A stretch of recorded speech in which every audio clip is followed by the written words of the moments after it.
زندون خیابان فروش آورد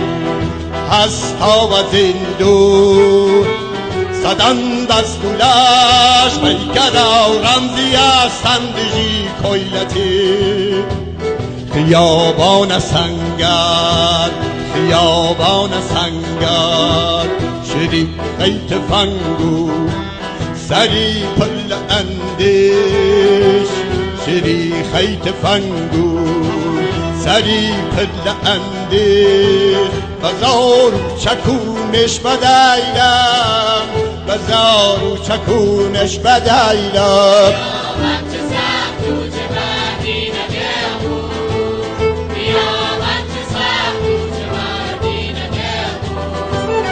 صدن پس چماوا صدن پس چماوا صدن پس چماوا صدن پس چماوا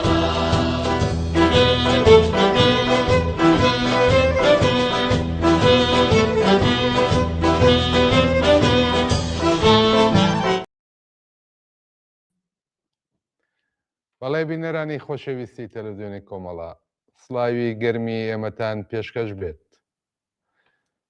ئەمڕۆ شەمبە 20 بەفرانباری 1404 هەتاوی بەرامبەر لەگەڵ 10 ژانویەی 2026 زاینی وێڕای هاوڕێیانی هاوکارم لە ستودیۆی کۆمەڵە و لە پەخشی ڕاستەوخۆی بەرنامەی تایبەت بە ئاخێزی جەماوەری لە ئێران و کوردستان لە خزمەت ئێوەی خۆشەویستین. ڕۆژی جمعە بەرنامەی ڕاستەوخۆمان هەبوو. ڕۆماڵی هەواڵ و ئەو ناڕەزایەتیە گشتگیرە جەماوەریە بەرینە شکۆدارەی خەڵکی کوردستانمان بە شێوەی ڕاستەوخۆ کرد. تەلەفۆنەکانمان کراوە بوو ئێوەی ئازیز لە شارەکانی کوردستان لە سنە و سەقز و بانە و مەریوان و بۆکان و مەهاباتەوە لە هەموو دێهاتەکانی ناوچەی کەڵاتەرزان و هەورامانەوە لە هەموو شار و شارەشەکانی کوردستان پەیامتان بۆ ناردین دڵخۆش بوون سەرکەوتنتان ڕاگەیاند لەو مانگرتنە مەزنەدا. بەداخەوە کۆماری ئیسلامی بەوەڕانەوەسا هەموو ڕێگا پەیوەندیەکانی خەڵکی لەگەڵ دەرەوەی کوردستان و ئێران داخستووە.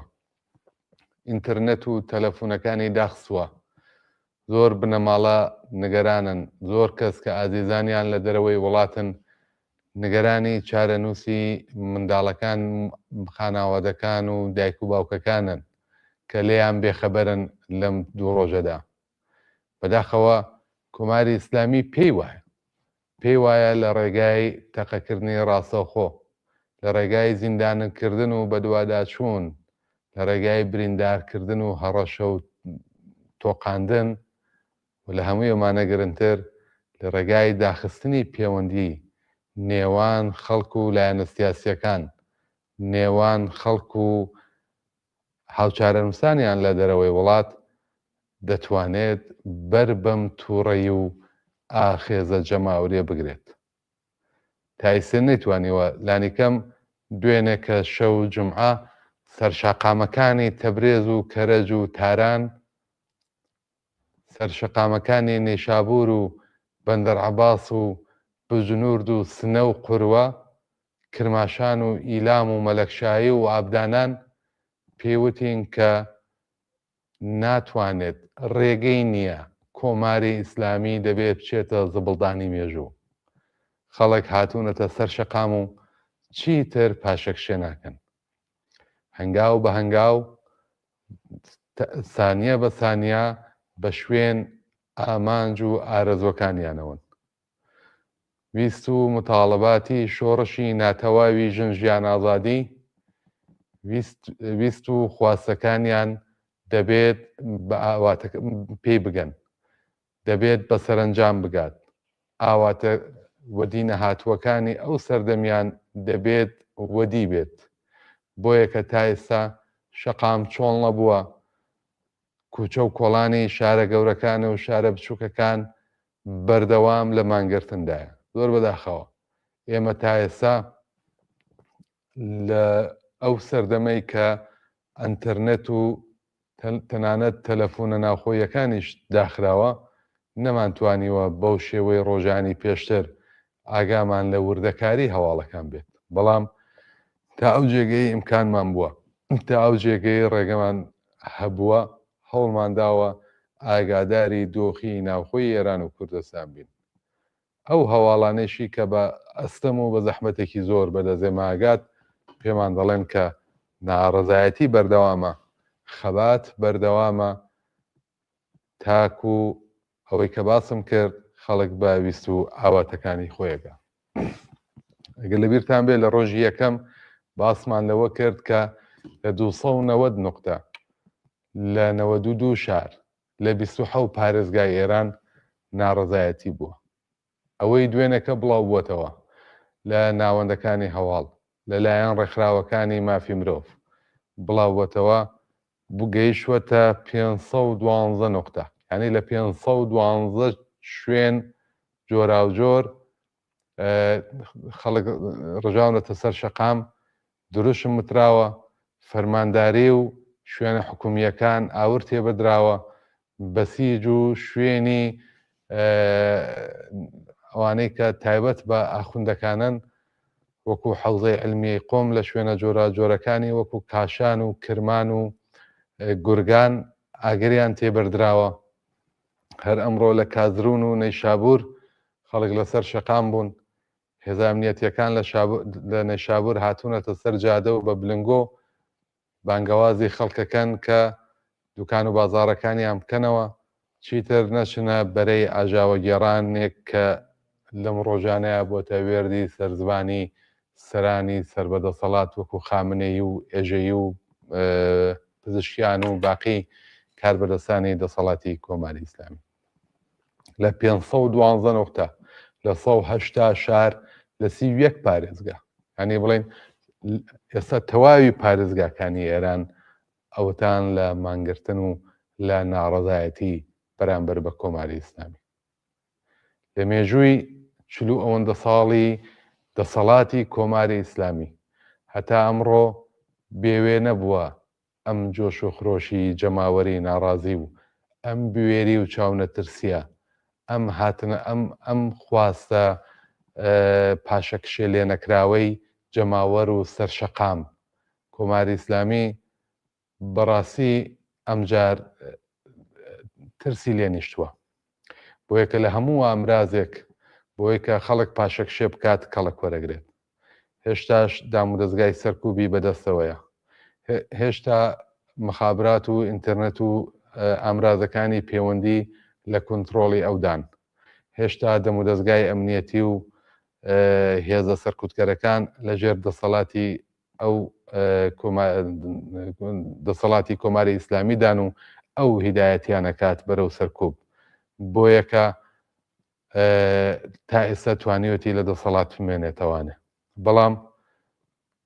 ئەم جۆش و خرۆشی جەماوەریە، ئەم هاتنە مەیدانە، ئەم ناڕەزایەتی و تووڕەیە ئاوا بەردەوام بێت، دوور نییە کە کۆماری ئیسلامی بچێتە ناو زڵدانی مێژووەوە. ئەوەی کە تا ئێستا باسەکرێت زیاتر لە 65 کەس گیانی بەخت کردووە. وتم هەموو ئەم ئامارانە، هەموو ئەمانەی کە ئێمە لێرە ئەمڕۆ باسیەکەین بۆتان و ئەوە ڕەچاو بگرن کە بە قەتعی ئینتەرنێت و کزی پەیوەندی نێوان ئێمە و جەماوەری خەڵک لە ئێران و کوردستان هەموو ناوەندەکانی هەواڵ، ئەوەی کە تەخمین لێدا لەسەر ئامار و عەدەد و وەرقام دڵنیا نییە، چونکە پەیوەندیەکان وەکو جاران ڕۆژانە و بەردەوام نییە، کێشە هەیە لە پەیوەندیگرتن لەگەڵ ناوخۆ. بەڵام ئەوەی کە تا ئێستا گەیشتووەتە دەرەوە 65 کەس گیانی بەخت کردووە، زیاتر لە 2300 کەس دەست بەسەر کراون. ناڕەزایەتیەکان هێشتا بەردەوامە، دوێ شەو لە شارەکانی تری وەکو تاران و کەرەج و تەورێز و نەیشابوور و ئیسفەهان و قوم و کرماشا و زۆر شاری تر توێشە و ناڕەزایەتی درێژێ هەبووە. لە شاری قوروەی خۆشەویست لە کوردستان، لە سەقز چەند کەسێک دەست بەسەر کراون، لە دێهلۆران دەست بەسەر کراون، لە ئەبدانان، لە مەلەکشایی هێشتا فەزا بە شدەت ئەمنیەتیە میلیتاریزەیە و خەڵک بە دوواداچوونیان بۆکەن دەیان هەوێت خەڵکانێکی زیاتر دەست بەسەرکەن. بەشێکی زۆر لە دەست بەسەرکراوان کوردن، خەڵکی کرماشا و ئیلام و دەهلۆران و مەلەکشایی و میهران و خواری و کوردستانی ڕۆژهەڵاتی عزیزم. ئەوانەی کە بەدەست ئێمە بگات بە هەر ڕێگایەک و بەدەست ئێمە بگات لە ڕێگەی ناوەندی هەواڵی کۆمەڵە و لە ڕێگەی بەشی هەواڵەکانی کۆمەڵەوە بە دڵنیاییەوە بەدەستێەوەی خۆشەویستەکات. لەم ڕۆژانەیە زیاتر چاو لە تەلەڤیزیۆنی کۆمەڵە بکەن، چونکە هاوڕێیانی ئێمە بەردەوام خەریکی کۆکردنەوەی هەواڵ و زانیارین، بەردەوام خەریکن هەوڵەدەن کە زانیاریەکان ئەوەی کە واقعیە ئەو ئامارانەی کە ڕاستە بیگەێنە گوێی ئێوەی خۆشەویست. بەم ئێستا کە شێوازی ئێرتباتات و ئینتەرنێت و تەلەفۆنەکان داخراون، تەلەڤیزیۆن باشترین ڕسانەیە بۆی کە ئێوە گوێبیستی ڕاستیەکان بن، گوێویستی ئامارەکان بن و ئێستا ئیمکانێکی زۆر گونجاوە بۆ ئەوەی کە ئێوە هەواڵەکان ئامارەکان لانیکەم وە خۆی بەگوێتان بگات و ئاگاتان لە چارەنووسی باقی شارەکانی تر بێت. لەم ڕۆژانەیە تەلەڤیزیۆنی کۆمەڵە هەوڵەدات دەنگی ڕاستیەکان بێت، دەنگی ئێوەی ناڕازی بێت، دەنگی کرێکاران و زەحمەتکێشان و بێوەشانی کۆمەلگا بێت، دەنگی ژنانی ستەم لێکراو بێت، تاکو و ئامانج و ئارەزوەکانمان بەسەرنجامەگات. ناوبڕێک و دێنەوە بەلاتان.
هەڵخانەی ڕەقیبان بۆ دەهۆڵی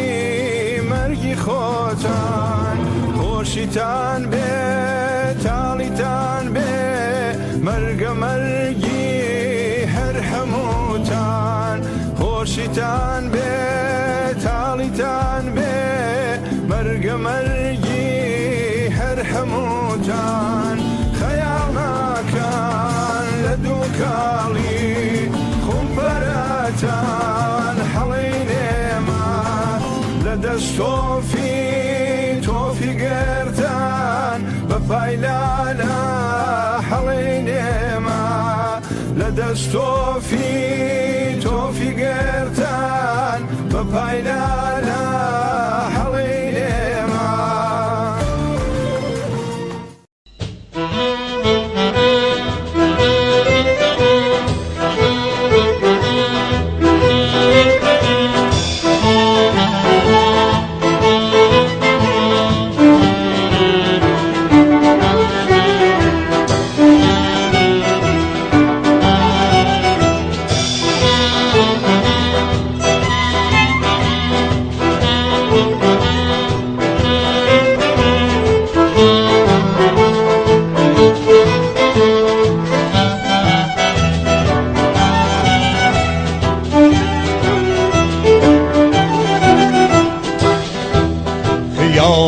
فروش آوا هستا از این دور خیابان فروش آوا هستا از این دور زدند از گلش پیکر رمزی از سندجی کویلتی خیابان سنگر خیابان سنگر شدی خیت فنگو سری پل اندیش شدی خیت فنگو سری پل اندیش بزار چکونش بدایلم بزار چکونش بدایلم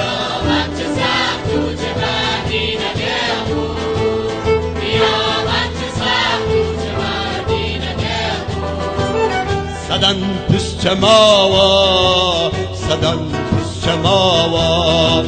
صدن پشت ماوا صدن پشت ماوا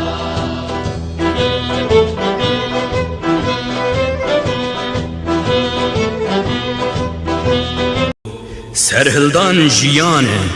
برخودان جیانه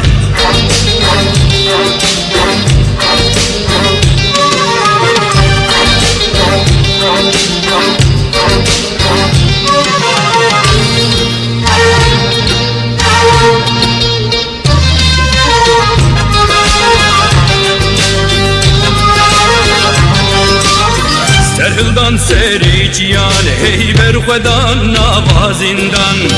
سرهلدان سری جیان هی برخودان نوازندان دنگ خورتا خوشتی من هل دنگ کچین دلوان دنگ خورتا خوشتی من هل دنگ کچین دلوان هی سرهلدان برخودان سرهلدان جیان هی هی برخودان جیان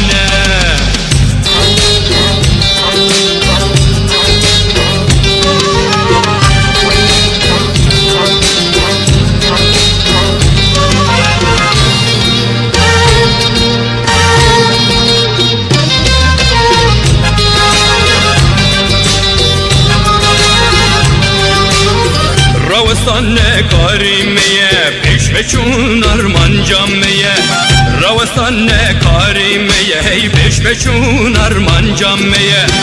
کردستان لهیب یامعه هی چاوه ولی ری جامعه کردستان لهیب یامعه هی چاوه ولی ری جامعه دبی سرهلدان برخودان سرهلدان جیانه هی هی برخودان جیانه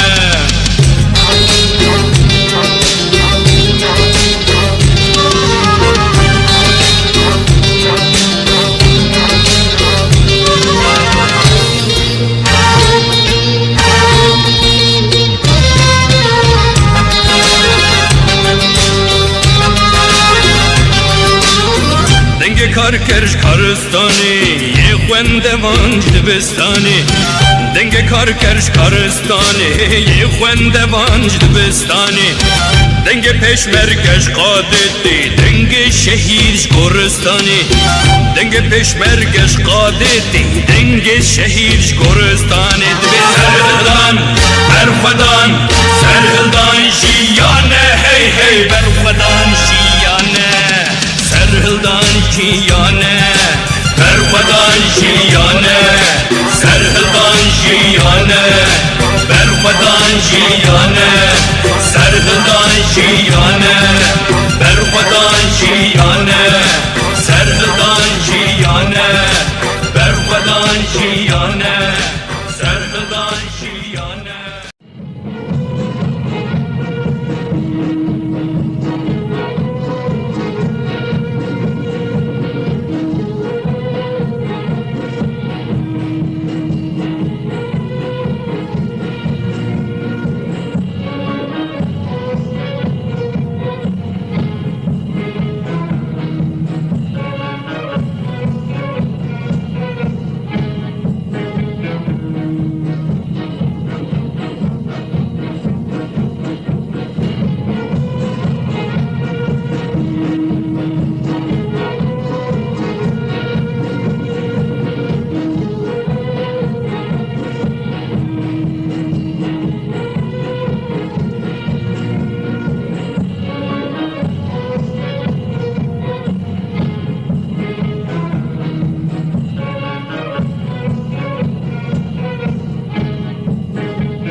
بەڵێ بینەرانی عزیزی تەلەڤیزیۆنی کۆمەڵە هاتینەوە خزمەتتان ژمارە تەلەفۆنی ئێمە بۆ پەیوەندی 246 702 61 67 64 لە ڕێگای واتساپ یاکو تەلەگرام ئەتوانن پەیوەندیمان پێ بکەن پەیاممان بۆ بنێرن هەر لێرەشەوە داوا لە خەڵکی کوردستانی ڕۆژهەڵات دەکەین ئەگەر لە شوێنێک مانگرتنێک هەواڵێک دەست بە سەرکردنێک هەر جۆڵەیەکی هێزە ئەمنیەکان دەتوانن لای خۆتان زەبتیکەن کە ئینتەرنێت کراوە ئەو کاتە بۆمان بنێرن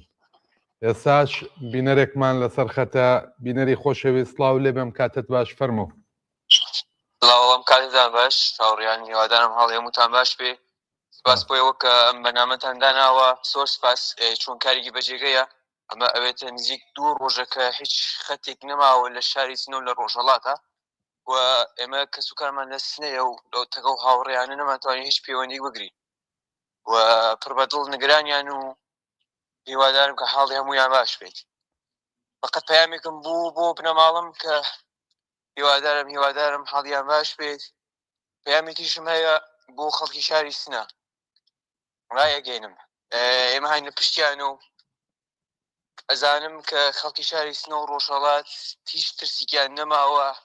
هیچ کاتیش نەژساوین پێیان ئەڵێم ئەیتر ئەمە ئاخریانە ئێمە هاینە پشتیانە و بە تەواو قووەتمان و ورەتان بەرز بێ لە هیچ شتێک نەترسن چۆن ئیتر ئەمە ئاخریانە هەموومان نەزانین مەرگ و نەمان بۆ کوماری پەت و سێدارا دەستان خۆش بێ بۆخشە مزاحمی شێوە بوو هیوادارمان خۆش بن بژیت بینەری بەڕێزمان کاک ئارێزی خۆشەویستی وادارم بنەماڵی بەڕێستان ئێستا گوێ لە دەنگی جەنابتان و لە پای تەلەڤیزیۆنی کۆمەڵە بن سپاس بۆ ئێوە و بژین بە شادی چاوتان ماشەکەم تا دوای هاوڕێیان سەرچاو بەڵێ بینەرێکی عزیزمان بوو لە وڵاتی ئاڵمانەوە نیگەرانی دۆخی بنەماڵەکەی بوو لە شاری سنە وایە 2 ڕۆژە پەیوەندی تەلەفۆنی و ئینتەرنێت بڕاوە خەڵک بێ هەواڵە لە بنەماڵەکەی خەڵک بێ ئاگایە لە دۆخی ژیان و گوزەران و شرایەتێک کە ئێستا لە کوردستانی ڕۆژهەڵات بە تایبەت کۆماری ئیسلامی خۆڵقاندوێتی تەلەڤیزیۆنی کۆمەڵە دەبێتە پردی نێوان ئەم پەیوەندیانە هەروەکو لە سەرەتا ئاماژەم پێدا تەلەڤیزیۆنی کۆمەڵە لەم چەند ڕۆژە هەروەکو جەڕابردوش ئەو ئەرکە مێژوویەی خۆی دەباتە پێش ئەستەمە کارمان ئاسان نییە لە بارودۆخێکی ئاسایی ئەم وشانە ناچێتە پێش بەڵام هەموو هەوڵی خۆمانە دەین ببینە دەنگ و ڕەنگی ئێوە ببینە پردی پەیوەندی نێوان ئێوە و شۆڕەژێڕانمان لە دەرەوەی وڵات هەروەکو ئاکاگارێز وتی لە دەرەوەی وڵات هەموو پشت و پەنای ئێوەن دەبنە دەنگی ئێوە بۆ گەیشتن بە ڕێکخراوەکانی مافی مرۆڤ بۆ جەرایاناتی چەپ و بەشەردۆست لە باقی وڵاتانی دنیا هاوڕایانی ئێمە هاوڕایانی کۆمەڵە و ئەندامانی حیزبی کۆمونیست ئێران لە دەرەوەی وڵات هەر ئەمڕۆ خەریکن لەسەر شەقامەکان و لە دەوری مەیدانەکان دەبنە دەنگ و هاواری ئێوەی خۆشەویست لە ناوخۆی وڵات خەڵکی شۆڕژگێڕی کوردستان هەر ئەمڕۆ لە ستۆکۆڵم لە کۆپنهاگن لە یۆتۆبۆری لە کۆڵنی ئاڵمان هاوڕایانی کۆمەڵە و ئەندامانی حیزبی کۆمونیست ئێران هاودەنگ لەگەڵ باقی ڕێکخراوە سیاسیەکانی تر هاودەنگ لەگەڵ خەڵکی شۆڕژگێڕ لە تاراوگا دەبنە دەنگ و ڕەنگی ئێوە و دەنگ و هاواری ئێوە لەسەر شەقام و مەیدانەکانە دەڵێنەوە وا دیارە هەر ئێستا هاوڕێیانمان لە ستۆکۆڵم لە شاری ستۆکۆڵم هاوڕێیانی کۆمەڵە و ئەندامانی حیزبی کۆمونیست ئێران لەگەڵمانن ئاکسیۆنێک لەوێ بەڕێوە دەچێت ئەم ئاکسیۆنانە بۆ ئاگاداریتان لەژێر دروشمی ژن ژیان ئازادی بە ناوی درێژە پێدانی شۆڕەشی ژینە و لەسەر خواست و متاڵەباتی خەڵک بەڕێوە دەچێت بەڵێ تەسویرەکەمان هەیە ئێستا مەیدانی سەرگەستۆریە ئەگەر هەڵەنەکەم لە شاری سپۆڵ هاوڕێیانی کۆمەڵە و حیزبی کۆمونیست ئێران لەوێ بەشدارن سڵاوتان لێ بێت ئەگەر دەنگمانەیەم کاتەتان باش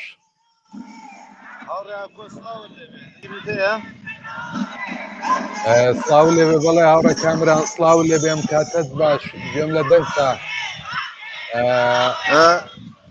هاوڕە کامران ئەگەر پێمان بڵێ ئەمڕۆ ئەگەر پێمان بڵێ لەسەر بانگەواز و داخوازی کێبوو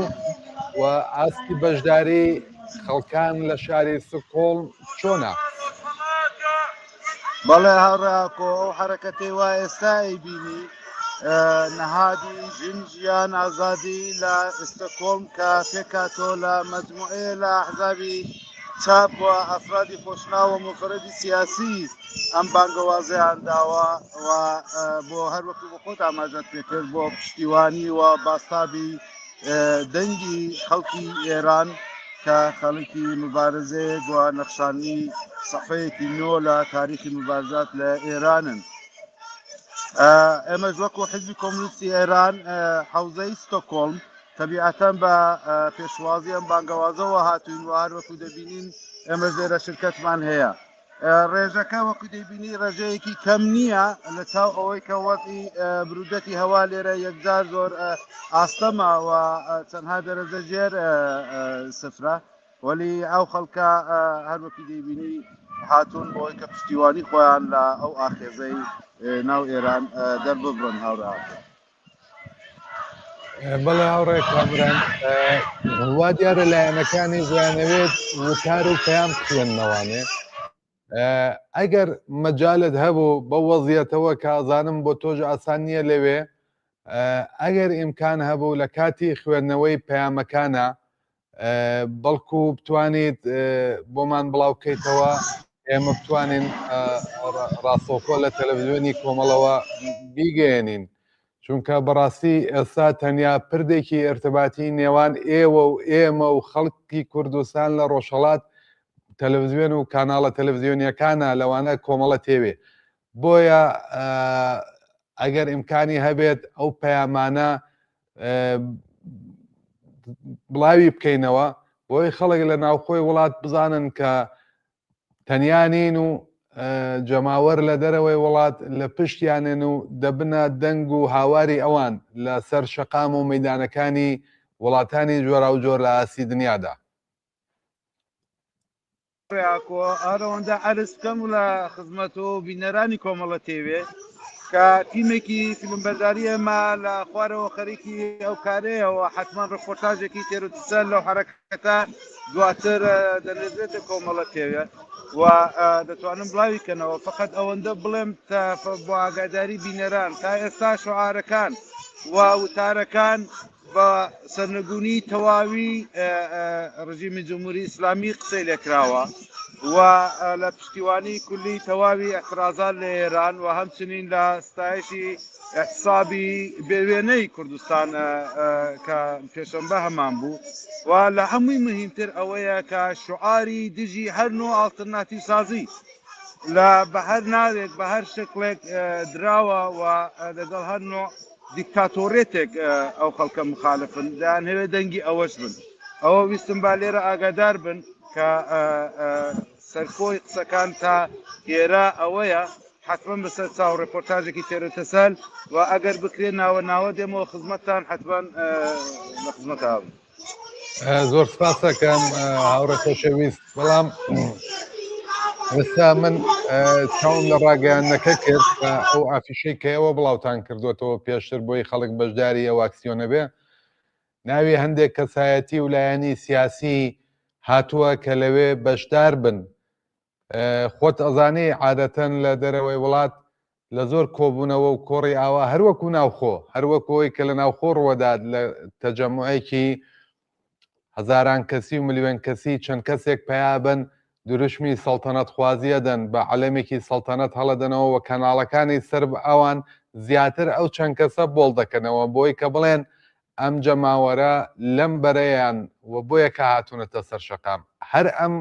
شێوازە لە سەبکی کارەشیان لە دەرەوەی وڵاتەیە وتم زانم ئەم شاپەرست و هەلپەرستانە هاتوونەتە ناوم ئەکسیۆنەوە یان نا چون ناوی ئەوان لە ناو لیستەکەیان نەبوو. ئیشارەیەکی دروستت کرد تەبیعەتەن ئەوان پەرچەمەکانیان بەدەستەوە لە هەر چۆن جەمعیەت بینن بە قەولی خۆت هەڵپەرستانە دێن و بە خاتیەوەی کە تەسویرەکانیان پڕکەنەوە و فێکسازی بکەن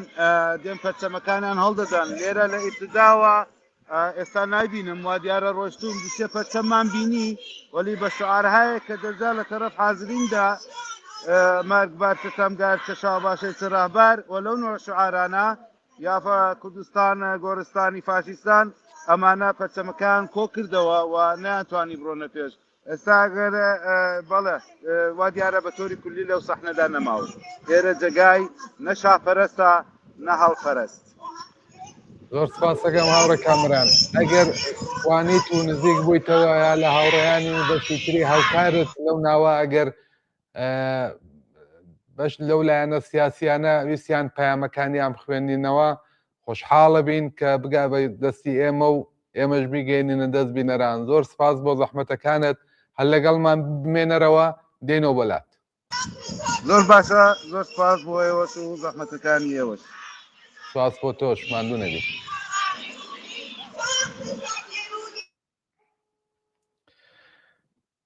بەڵێ ئازیزان بینەرێک داوای کردووە کە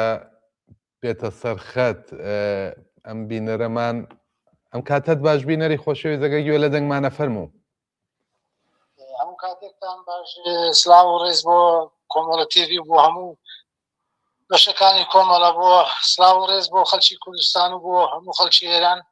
کە خۆراگرانە لە مقاومەتدانە. ڕاستی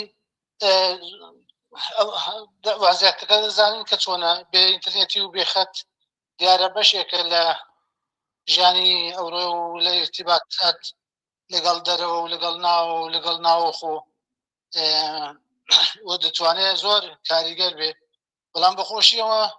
لە ڕێگای تەلەڤیزیۆن یان خۆ رادیۆکان ئەو پەیامانەی کە دەکرێ تەشکیلاتەکان یا کۆمەڵە بیگەێنێ بە خەڵکی کوردستان ئەمە بەشێک بێ کە رادیۆی ارتیباتێکی زۆر باش و بەجێیە. هەروەها چاوەڕوانین کۆمەڵە توانێ جیالەوەی کە ئێستا ئەو کارە هاوبەشەیان کرد بۆ مانگستنی گشتی پەیامی دیکەیان هەبێت چونکە خەڵک چاوەڕوانە.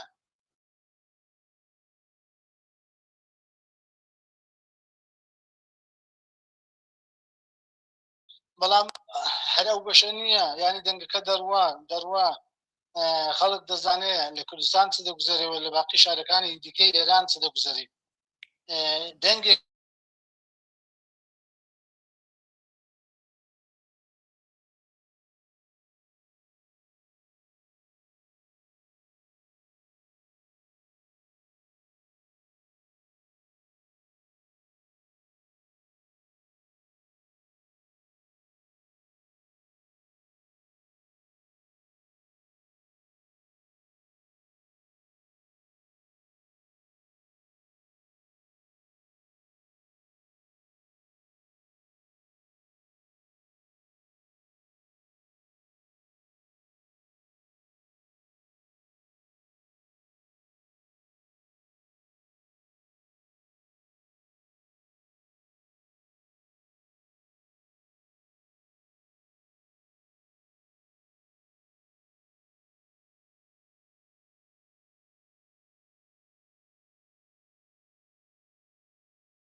دوورکەونەوە بێنەوە ناو ڕێزی خەڵک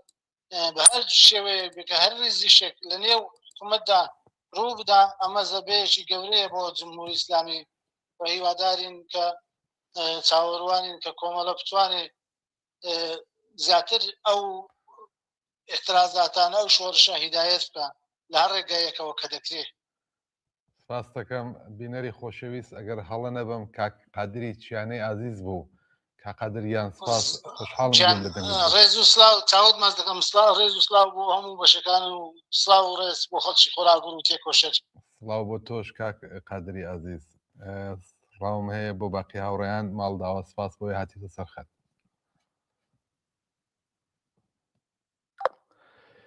بەڵێ ئازیزان پامێکی ترمان بۆ هاتووە پامەکە ئاڵێت کە ئێمەش نەگەرانی بنەماڵەکانمانین ئایا دەتوانین بینە سەرخەتی ئێوە و لە ڕێگای ئێوە دەنگی خۆمان بگەێنین چونکە ئاگادارین لە چەند ڕۆژی ڕابردوودا بنەماڵەکان زیاتر گوێبیستی تەلەڤیزیۆنی کۆمەڵە بوون لە ڕێگای کۆمەڵەوە ئاگاداری هەواڵ و ناڕەزایەتیەکان دەبوون و زۆر بە پەرۆشەوە لە پای تەلەڤیزیۆنی کۆمەڵە دانیشتبوون و چاودێری دۆخەکەیانە کرد. ئێستاش ئەتوانین ئێمە بینەوە و کارە بکەین بەڵێ بەدڵنیاییەوە هێڵی تەلەفۆنەکانمان کراوەیە ئێوەش دەتوانن بێنە سەرخەت. ئەمڕۆ لە دانمارک لە شاری کۆپنهاگن لە سوێد لە شاری ستۆکۆڵم واگەر هەڵە نەبم شاری یۆتۆبۆری لە ئاڵمان لە شاری کۆڵن لە فرانکفۆرت و ئەگەر هەڵەش نەبم لە هەمبورگ لەو شارانە بانگەواز دراوە بۆ ئەوەی کە لایەنە سیاسیەکان بچنە سەر شەقام و مەیدانی شارەکان دژ بە کۆماری ئیسلامی دروست بڵێن و ناڕەزایەتی دەرببڕن و بەنەوەیەک ببنە دەنگ و ڕەنگی خەڵکی ناڕازی لە ناوخۆ. بەڵێ وا دیارە هاوڕێیانم لە دانمارک لەسەر خەتە هاوڕێیانی ئێمە لە وڵاتی دانمارک لە شاری کۆپنهاگ ئەگەر ئامادەن بێنە سەر خەت ئەم کاتتان باش هاوڕێیان هیوادارم دەنگی ئێمەتان هەبێت. هاوڕێ ئەسعاد سڵاو لێ بێ ئێمە دەنگی ئێوەمان هەیە ماندوو نەبن. سڵاو بۆ ئێوە بۆ هەموو هاوکارانم لە تەلەڤیزیۆنی کۆمەڵا و هەروەها بۆ هەموو خەڵکی شۆڕشیان لەسەر تاسەر ئێران و بە تایبەت کوردستان.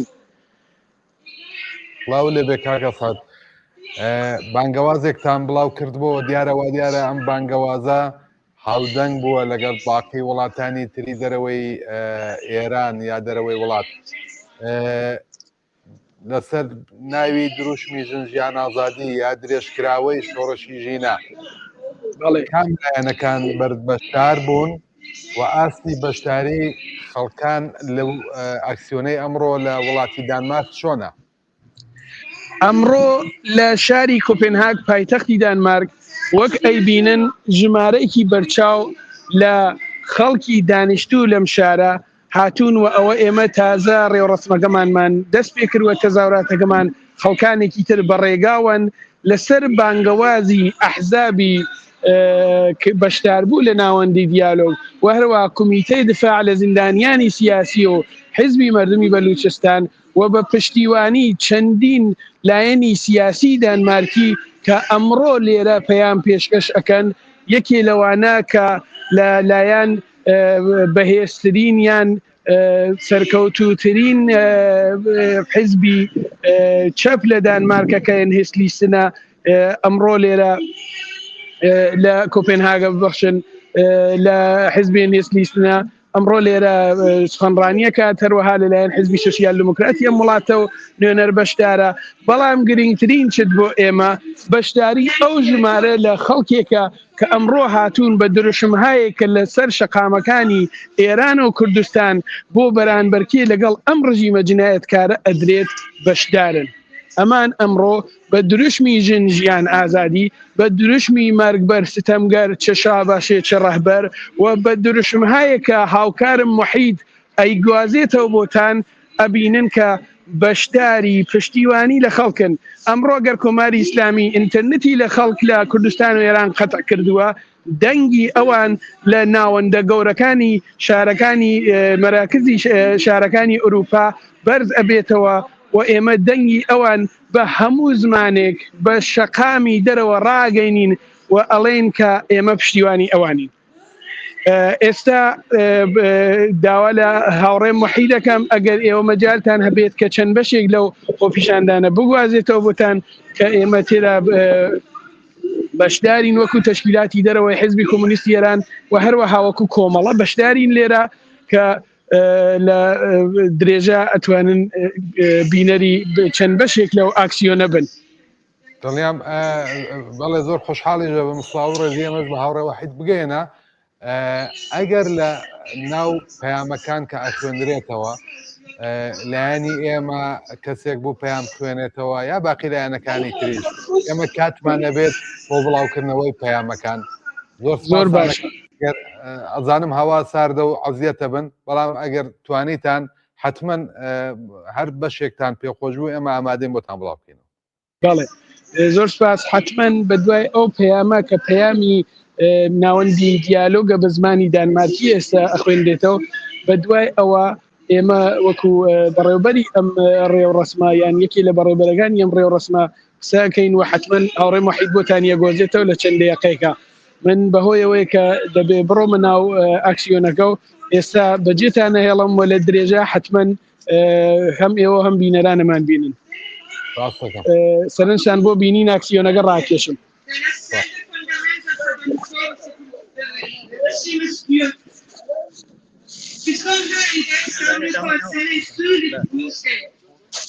Vi står her for at vise vores fulde solidaritet og støtte til demonstranterne i Iran og Kurdistan. Vi står her for at støtte deres retfærdighed, frihed, værdighed og et liv uden frygt. Vores tilstedeværelse er et klart signal om, at vi ikke står alene. Hverken i fængslerne, i gaderne,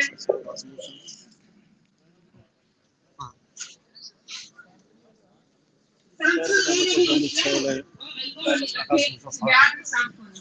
FN, EU og alle internationale menneskerettighedsorganisationer. I må ikke stå tavse. Tavshed overfor undertrykkelse er ikke neutralitet, det er medansvar. Tavshed overfor statsfolk er en fuldtidig accept for forbrydelser mod menneskeheden. Det iranske regime har i årtier begået grove menneskerettighedskrænkelser, særligt mod kurder og andre minoriteter, og har gjort det med næsten fuld straffrihed. Vi kræver, at verdenssamfundet offentligt fordømmer regimets vold mod demonstranter, holder Irans politiske og sikkerhedsmæssige ledelse ansvarlig. Vi støtter internationale undersøgelser af menneskerettighedsbrud, og vi står på folkets side, ikke til undertrykkernes. Vi står og vil støtte dem, der valgte at sige, mens sit folk rejser sig mod frihed. Vi opfordrer samtidig alle politiske partier, bevægelser og civilsamfundsorganisationer i Iran og Kurdistan til at stå sammen,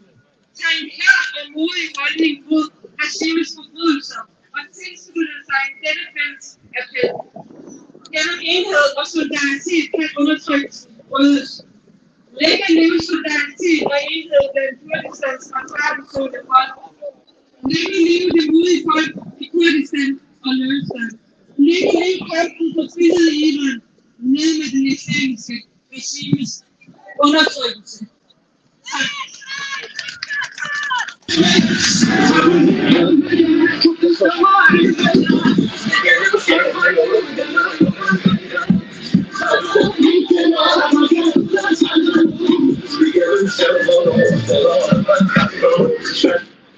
جن جیان آزادی، جن جیان آزادی. کردستان گورستان فاشیستان، کردستان گورستان فاشیستان. نه سلطنت نه رهبری، آزادی و برابری. کردستان کردستان چشم و چراغ ایران. زندانی سیاسی آزاد باید گردد. زندانی سیاسی آزاد باید گردد. دوستان، الان از دوستمون آقای لارس اصلان راسموسن از حزب سوسیال دموکرات که مهمان ما هستن امروز تقاضا میکنم که بیان سخنانشون رو تقدیم شما بکنم. که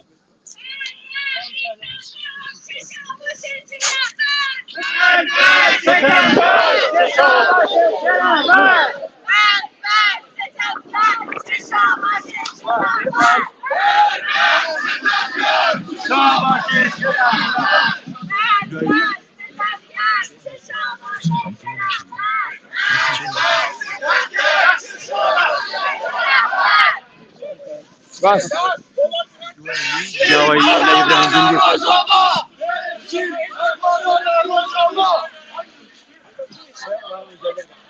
ڕگە.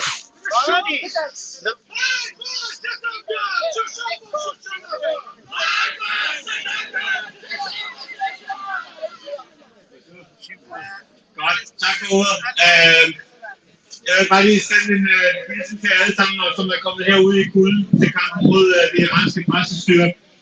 Jeg tror, det er meget vigtigt, at alle holder sammen på tværs af, hvilken etnisk baggrund man har. Vi ved, hvor hårdt regimet har slået ned i de kurdiske provinser. Det er stadig vigtigt at holde fast nu og holde sammen. Det er det allervigtigste. Jeg vil også gerne sige noget til vores iranske venner, som også kæmper lige nu, også i Danmark, som især bruger Reza Pahlavi og Shahen. Jeg tror ikke, at Shahen har løsning på Irans problemer. Vi ved også, hvordan de styrer har stået hårdt ned på kurderne gennem tiden. Løsningen for den iranske befolkning er demokrati og rettigheder til alle minoriteter, som er i Iran. Det er ikke en konge, det er ikke et nyt diktatur, men demokrati er det folk, så jeg vil sige tak for ordet, og længe leve kampen for Iran. Tak for at komme. ناوەندی دیالۆگ و فراخانی چەند حزبی چەپە کوردستان یەک وڵاتە، ڕۆژاوا ڕۆژهەڵاتە. کوردستان یەک وڵاتە، ڕۆژاوا ڕۆژهەڵاتە. کوردستان یەک وڵاتە، ڕۆژاوا ڕۆژهەڵاتە. Mike Miller dictator! Mike Miller dictator! Mike Miller sovereignty! Mike Miller! دانمارکیەوە بوو کە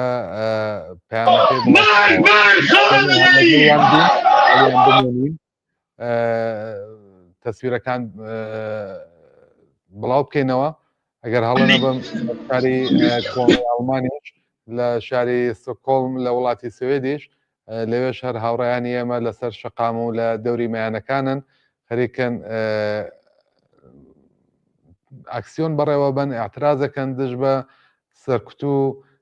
خەفەقانێک کە ئێستا کۆماری ئیسلامی لە ناوخۆی وڵات لە ئێران و کوردستان دروستی کردووە بە بڕینی ئینتەرنێت و پەیوەندیەکان لەگەڵ دەرەوەی وڵات.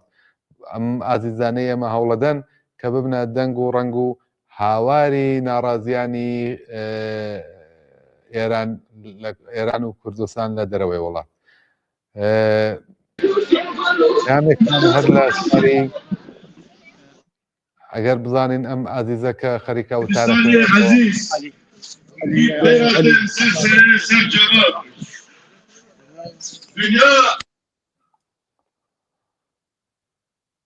بەڵێ پەیامێکمان لە دانمارکەوە بۆ هاتووە لەلایەن زۆر خۆشەویست کاک بارزانی تەبا لە وڵاتی دانمارک نووسێتی سڵاو بۆ کۆمەڵە تیڤی، سڵاو بۆ دەنگی خەبات و ئازادی. ئێمە گەلی کوردستان و ئێران دەنگی خۆمان بەرز دەکەین و دەنگی خۆمان دەگەیەنین بە جیهان. کۆماری ئیسلامی دیکتاتۆر ئینتەرنێتی داخستووە نەبوو ئەوەی بەهێز بێت بەڵکو بۆ ئەوەی تاوان کوشتار و تاڵان بشارێتەوە. بەڵام ئێمە ناترسین، داخستنی ئینتەرنێت ناتوانێت دەنگی گەل کوژێت، ناتوانێت خەباتی ئازادی بۆشێنێت، ناتوانێت ڕێگای ڕزگاری بوەستێنێت. ئێمە گەلی خەباتکارین، ئێمە گەلی ئازادین، ئێمە بەردەوامین تا کۆتایی دیکتاتۆری. داخستنی ئینتەرنێت نیشانەی ترس و لاوازیە، نیشانەی شکستیانە، نیشانەی نزیکبوونی ڕووخانی کۆماری ئیسلامیە، کۆماری ئیسلامی دیکتاتۆرە. خەبات بەردەوامە، ئازادی نزیکە، بە هیوای ئازادی بۆ هەموو ئێران، ژن ژیان ئازادی. خەبات بەردەوامە بژی کۆمەڵە دەنگ و ڕێنمای خەباتی گەلی کوردستان، بژی حزبی کۆمونیستی ئێران، هەر شەکاوە بێت ئاڵاسوورەکەی کۆمەڵە. بە سپاس و ماندوونە بن و دەستخۆشیتان لێ دەکەم. سپاس بۆ کاک بارزانی خۆشەویست لە وڵاتی دانمارکەوە. بەڵێ بینیمانەوەی کە ئێستا هاوڕێیانی کۆمەڵە ئەندامانی حزبی کۆمونیستی ئێران لە شاری کۆپنهاگ بوون لە وڵاتی دانمارک کە ببوونە دەنگ و ڕەنگی ناڕازیان و دروشمەکانی سەرشەقام لە ئێران و کوردستان لە دانمارک و لە ستۆکۆڵم و لە کۆڵن و لە ئوسترالیا لە کانەدا لە هەموو وڵاتان بڵاوەکەنەوە. ناوەندی دیالۆگ لەگەڵەوەی کە بانگەوازی بۆ مانگرتندا لە کوردستان لە دەرەوەی وڵاتیش بە هەمان شێوە هاوکاری دەکەن لەگەڵ یەک لە بانگەوازێکی هاوبەشدا داوایان لە جەماوەری شۆڕژێڕی خەڵکی کوردستان و ئێرانیانی ناڕازی لە دەرەوەی وڵات لە ڕێکخراوەکانی چەپ لە ڕێکخراوەکانی ئۆپۆزیسیۆن لە دەرەوەی وڵات کردووە کە ئەمڕۆ لە سەعات 2 بە کاتی ئوروپا لە واتە سەعات 4:30 بە کاتی ڕۆژهەڵاتی کوردستان بێنە سەر شەقام و مەیدانەکانی ئوروپا و کە ئەکسیۆنی اعترازی دژ بە کۆماری ئیسلامی بەڕێوە برن. ئەوەی کە تا ئێستا بینیتان دانمارک و سوێد بوو چاوەڕوانی هاوڕێیانمانین لە ئاڵمان و لە شاری کۆڵ کە ئەوانیش بێنە سەر خەت و لە حاڵوحەوای ئەکسیۆنی اعترازی لە شاری کۆڵی ئەڵمانیش ئاگادارمان بکەنەوانێ. ئێستا ناوبڕێک و دێنەوە بۆ لاتان.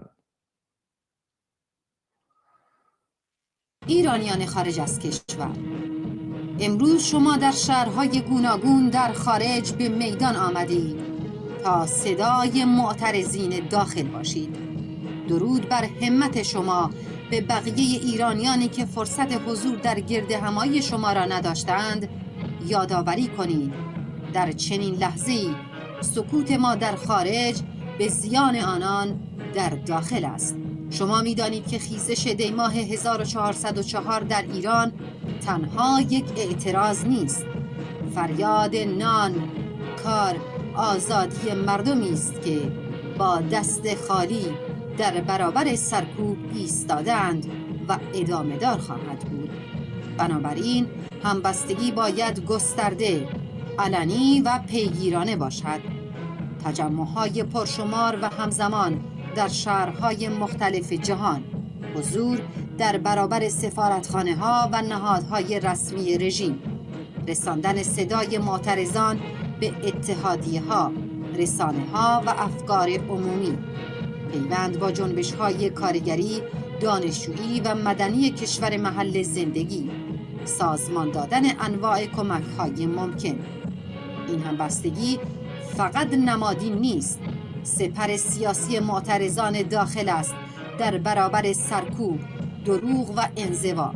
نه مداخله خارجی، نه ناجی از بالا، نه معامله پشت درهای بسته.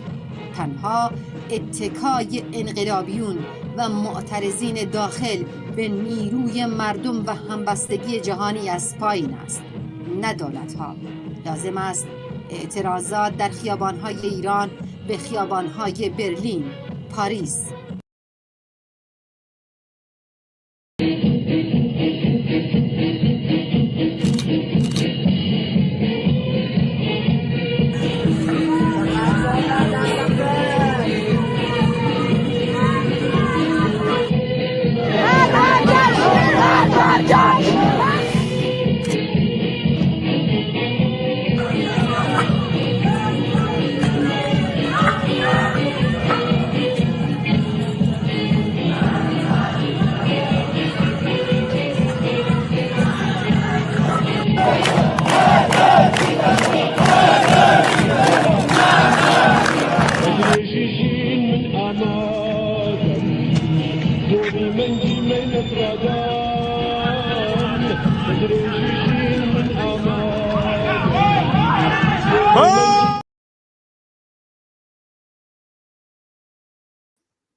بەڵێ عزیزان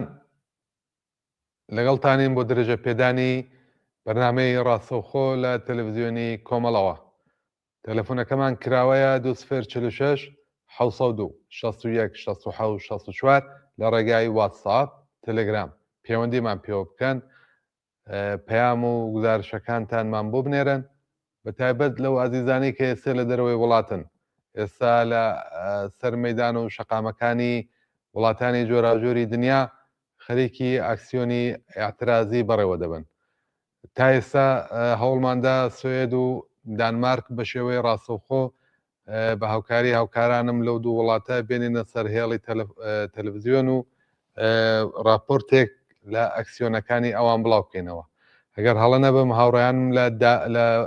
وڵاتی سوێد لە شاری ستۆکۆڵم هاوڕێیان سڵاوتان لێبێت دووبارە لە مەیدانی سەرگەفتوریەت هاوڕێ کامران سڵاوی دووبارە هاوڕاکۆ سڵاوی دووبارە و لە بینەران لە تۆ لە بینەرانی عزیز با این موزیک قشنگی که اجرا کردن ئێستا کەمپێن پوشێتر ئیدامەی هەیە ئێستا هاوڕێ ڕۆیا لەتەرەف حیزبی کۆمونیستی ئێران پێیان دەخێنێتەوە پێم باش بوو کە ئێوەش لەگەڵمان بن حتمما خۆشحاڵە بین هاوڕێ کامران سپاس هاوڕێ ڕۆیە محمودی ئەگەر هەڵە نەبم وایە هاوڕێیانی عەزیز و خۆشەویست زۆر زۆر بەخێر بن یەک تۆز ئێمە هەموومان لێرەین هاوکاری بۆ هاوردەمی بۆ ئەوە کە بتوانین ئیتحادمان بێ داوایەکمەش لێتان خواهشەکەم لێتان و هەمووتان سەیکەین بە ڕێز و احترام لە یەکترین ساکت بین تا نمایەندەکان قسەکانی خۆیان بکەن بە دوای ئەوە شعارەکانمان ناین هەر گۆشەیەک لەم مەملەکەتە چەند لە کوردستانی ئێران چەند لە کوردستانی عێراق چەند لە تورکیا لە چەند لە رووسیا نهێمە ئەوە لە بیرمان نەچێ هاڕیان داواکە پەسگوێ بین بۆ یەکترین بە هاوبەشی ئەمڕۆ من لێرەم کە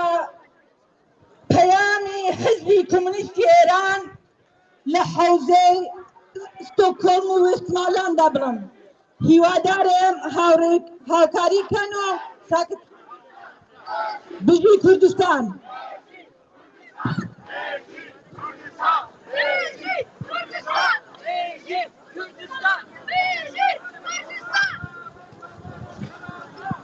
احضار گرامی شرکت کنندگان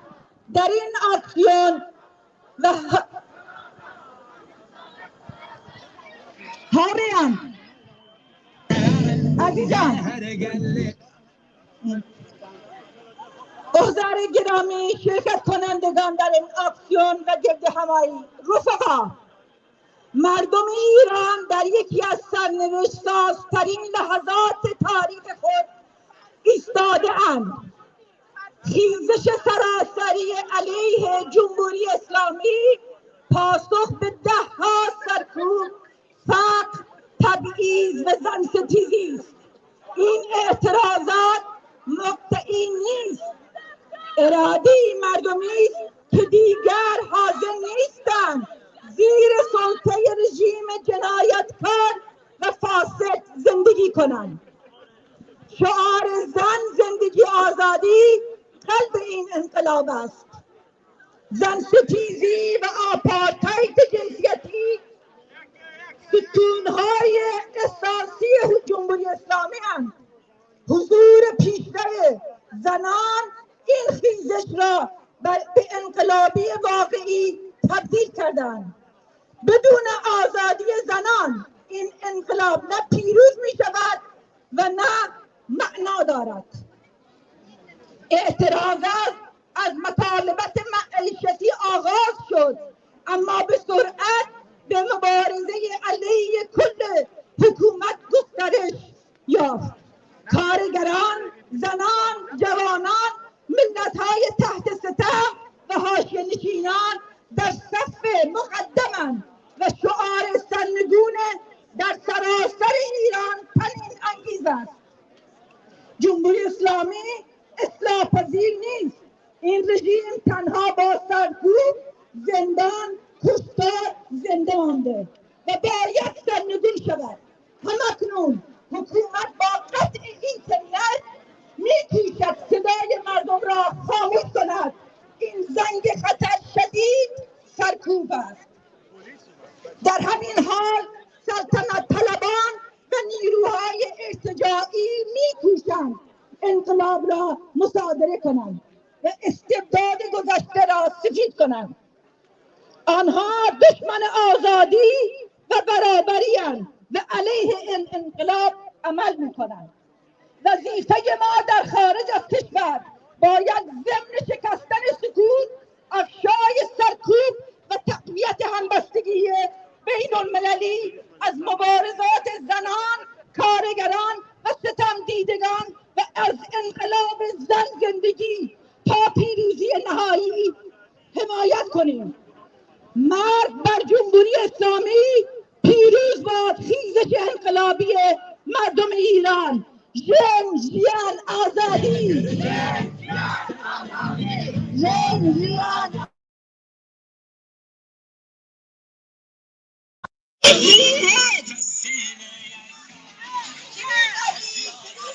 هاورا بۆ نەنیمەویستی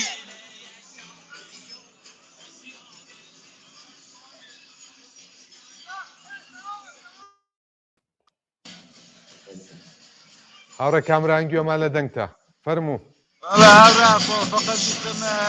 وەکو لاوەڵ قسەکانمان ئیشارەمان پێکرد بە سەڵتەنە سەرەڕەکان و هەڵەپەرستەکان هەروەکی دەیبینن ئێستا موقعیەتان دیسان بینیوەتەوە و جەمێکی 20 نەفەریان بە پەرچەم و بەوە هێناوەتەوە و پشتە کە بێن بەرحاڵ فیلمبەرداری بکەن و ئەم تەجەمعەش فێکسازی بکەن لە ناو تلڤیزیۆنەکانە و بە نێوی خۆیانە بڵاوی کەنەوە. تەبیعەتەن هاوڕێیانی هاوکارمان لە بەشی تدارۆک خەریکن لەگەڵ پۆلیس ئەم مەسەلە حەل دەکەن کەوانە لێرە بکشێنەوە. فقط ئەوەندە بڵێن کە ماگبار سەسامگار پێشەوە باشە سەرابارەوە دەبینی پەرچەمەکەمان هەڵدا لە بەردەم پەرچەمەکانی ئەوان بە شعاری ماگبار سەسامگار پێشەوە باشە سەرابار. بەڵێ هاوڕێ کامران هاوڕێ ئاکۆ بەداخەوە دەنگ زۆر ضعیفە بۆ من بە دەلیلی ئەو بڵینگوێیەوە لێرەیە دیسان وەستەمەوە ئەگەر ئیمکانی هەبێت. بەڵێ هاوڕێ کامران هیوادارم ئێستا گوێ لە دەنگم بێت. ڕاستەکەی دەوروبەری تۆ قەرەباڵەخە و خەڵکانێک کە بە دەوری تۆ دروش مەدەن من هەوڵە دەم بە دەنگی بەرزتر بۆی گوێمان لە دەنگ یەک بێت وتت کە سەڵتەنە تەڵەبەکان و لایەنگرانی کوڕیشا هاتوونەوە ئەوێ و هەروەکو ئەوە هەلپەرستیەکەن یانەوێت سواری مەوجی ناڕەزایەتی خەڵک بن لە دەرەوەی وڵاتی شتیانەوێ و کارە بکەن زۆر بەداخەوە بەڵام ئەوەی کە ئێستا لە لای ئێمە دیارەوەی بینین دروشمی ژن ژیان ئازادیە دروشمی نابۆ سەرکوت و ئەعدامە نابۆ دیکتاتۆریە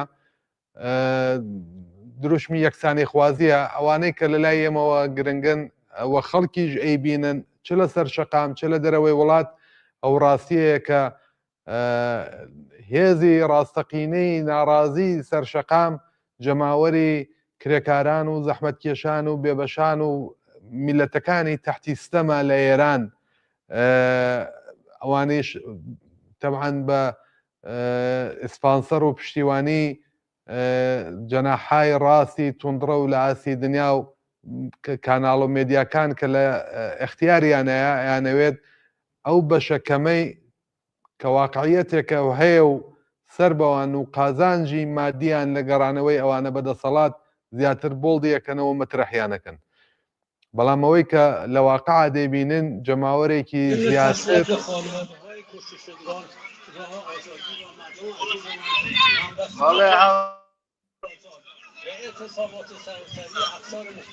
ئەوە گوێم لە پەیامێکی ترە پەیامێکی ترە خوێننەوە هاوڕێ کامران حل سرکوب ممکن است دیکتاتورها به امید خاموش کردن هر صدا آزادخواهی را به طور موقت خاموش سازد ولی صدای اعتراض توده ها خاموش نخواهد شد.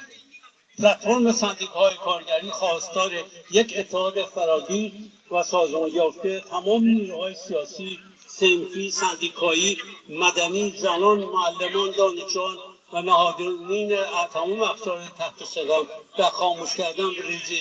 ریزش کل این سیستم فاسد و جنایتکار هستش.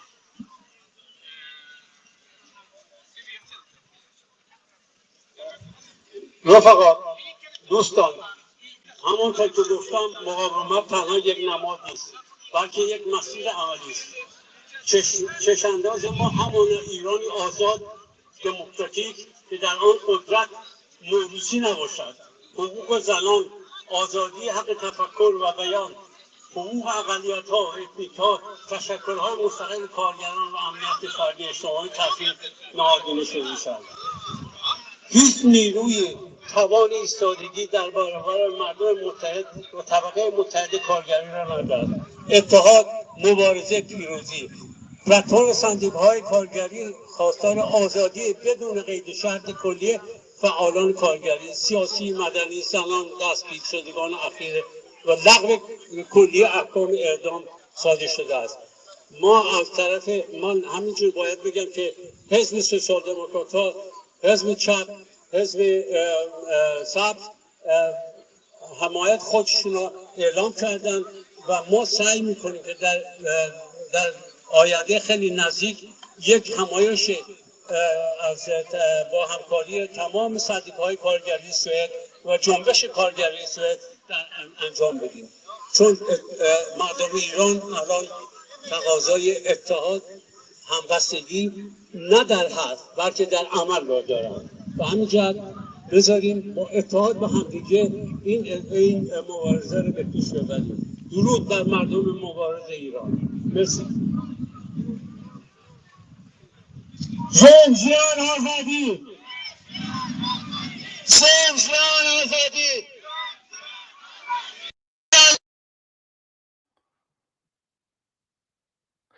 بەڵێ ئەوەی بینیتان ئەکسیۆنی ئەترازی بوو لە شاری ستۆکۆڵم لە وڵاتی سوێد. پەیامی خوێندراوە لەلایەن هاوڕێ ڕۆیای مەحموودی لەلایەن حەوزەی ستۆکۆڵمی حیزبی کۆمونیستی ئێران بە زمانی فارسی. دروشمگەلی ژنجیان ئازادی ئیتحاد بڕوخێ کۆماری ئیسلامی سەرکەوێ بزوتنەوەی شۆڕ و ژێرانەی خەڵکی کوردستان دروشمگەلی ئەسڵی و سەرەکی ناڕازیانە لە دەرەوەی وڵات ئەمڕۆ لە دەوری مەیانەکان و سەرشەقامەکان. هەروەک هاوڕێ کامران ئاماژەی پێدا هاوڕێ ئەسعەدیش لە ڕێپۆرتاژی وڵاتی دانمارک ئاماژەی پێدا ڕێخەرانی سەرەکی ئەم ئاکسیۆنانە لە دەرەوەی وڵات ناوەندی دیالۆگ بۆ هاوکاری لایەنە سیاسەکانە لە کوردستان کە لەلایەن چەندین ڕێکخراوە لە وڵاتانی نیشتەجێ و لە چەندین ڕێکخراوەی چەپ لە ئاستی ئێرانە پێشوازی لێکرا و پشتیوانی لێکرا و ئەوانیش بەشدار بوون. ئێمە هەوڵە دەین هاوڕێیانمان لە کۆڵنی ئاڵمانیش بێنینە سەر خەت، نازانم تا ئێستا توانیمانە پەیوەندیان پێوە بکەین یا هاتوونەتە سەر خەت یان نا.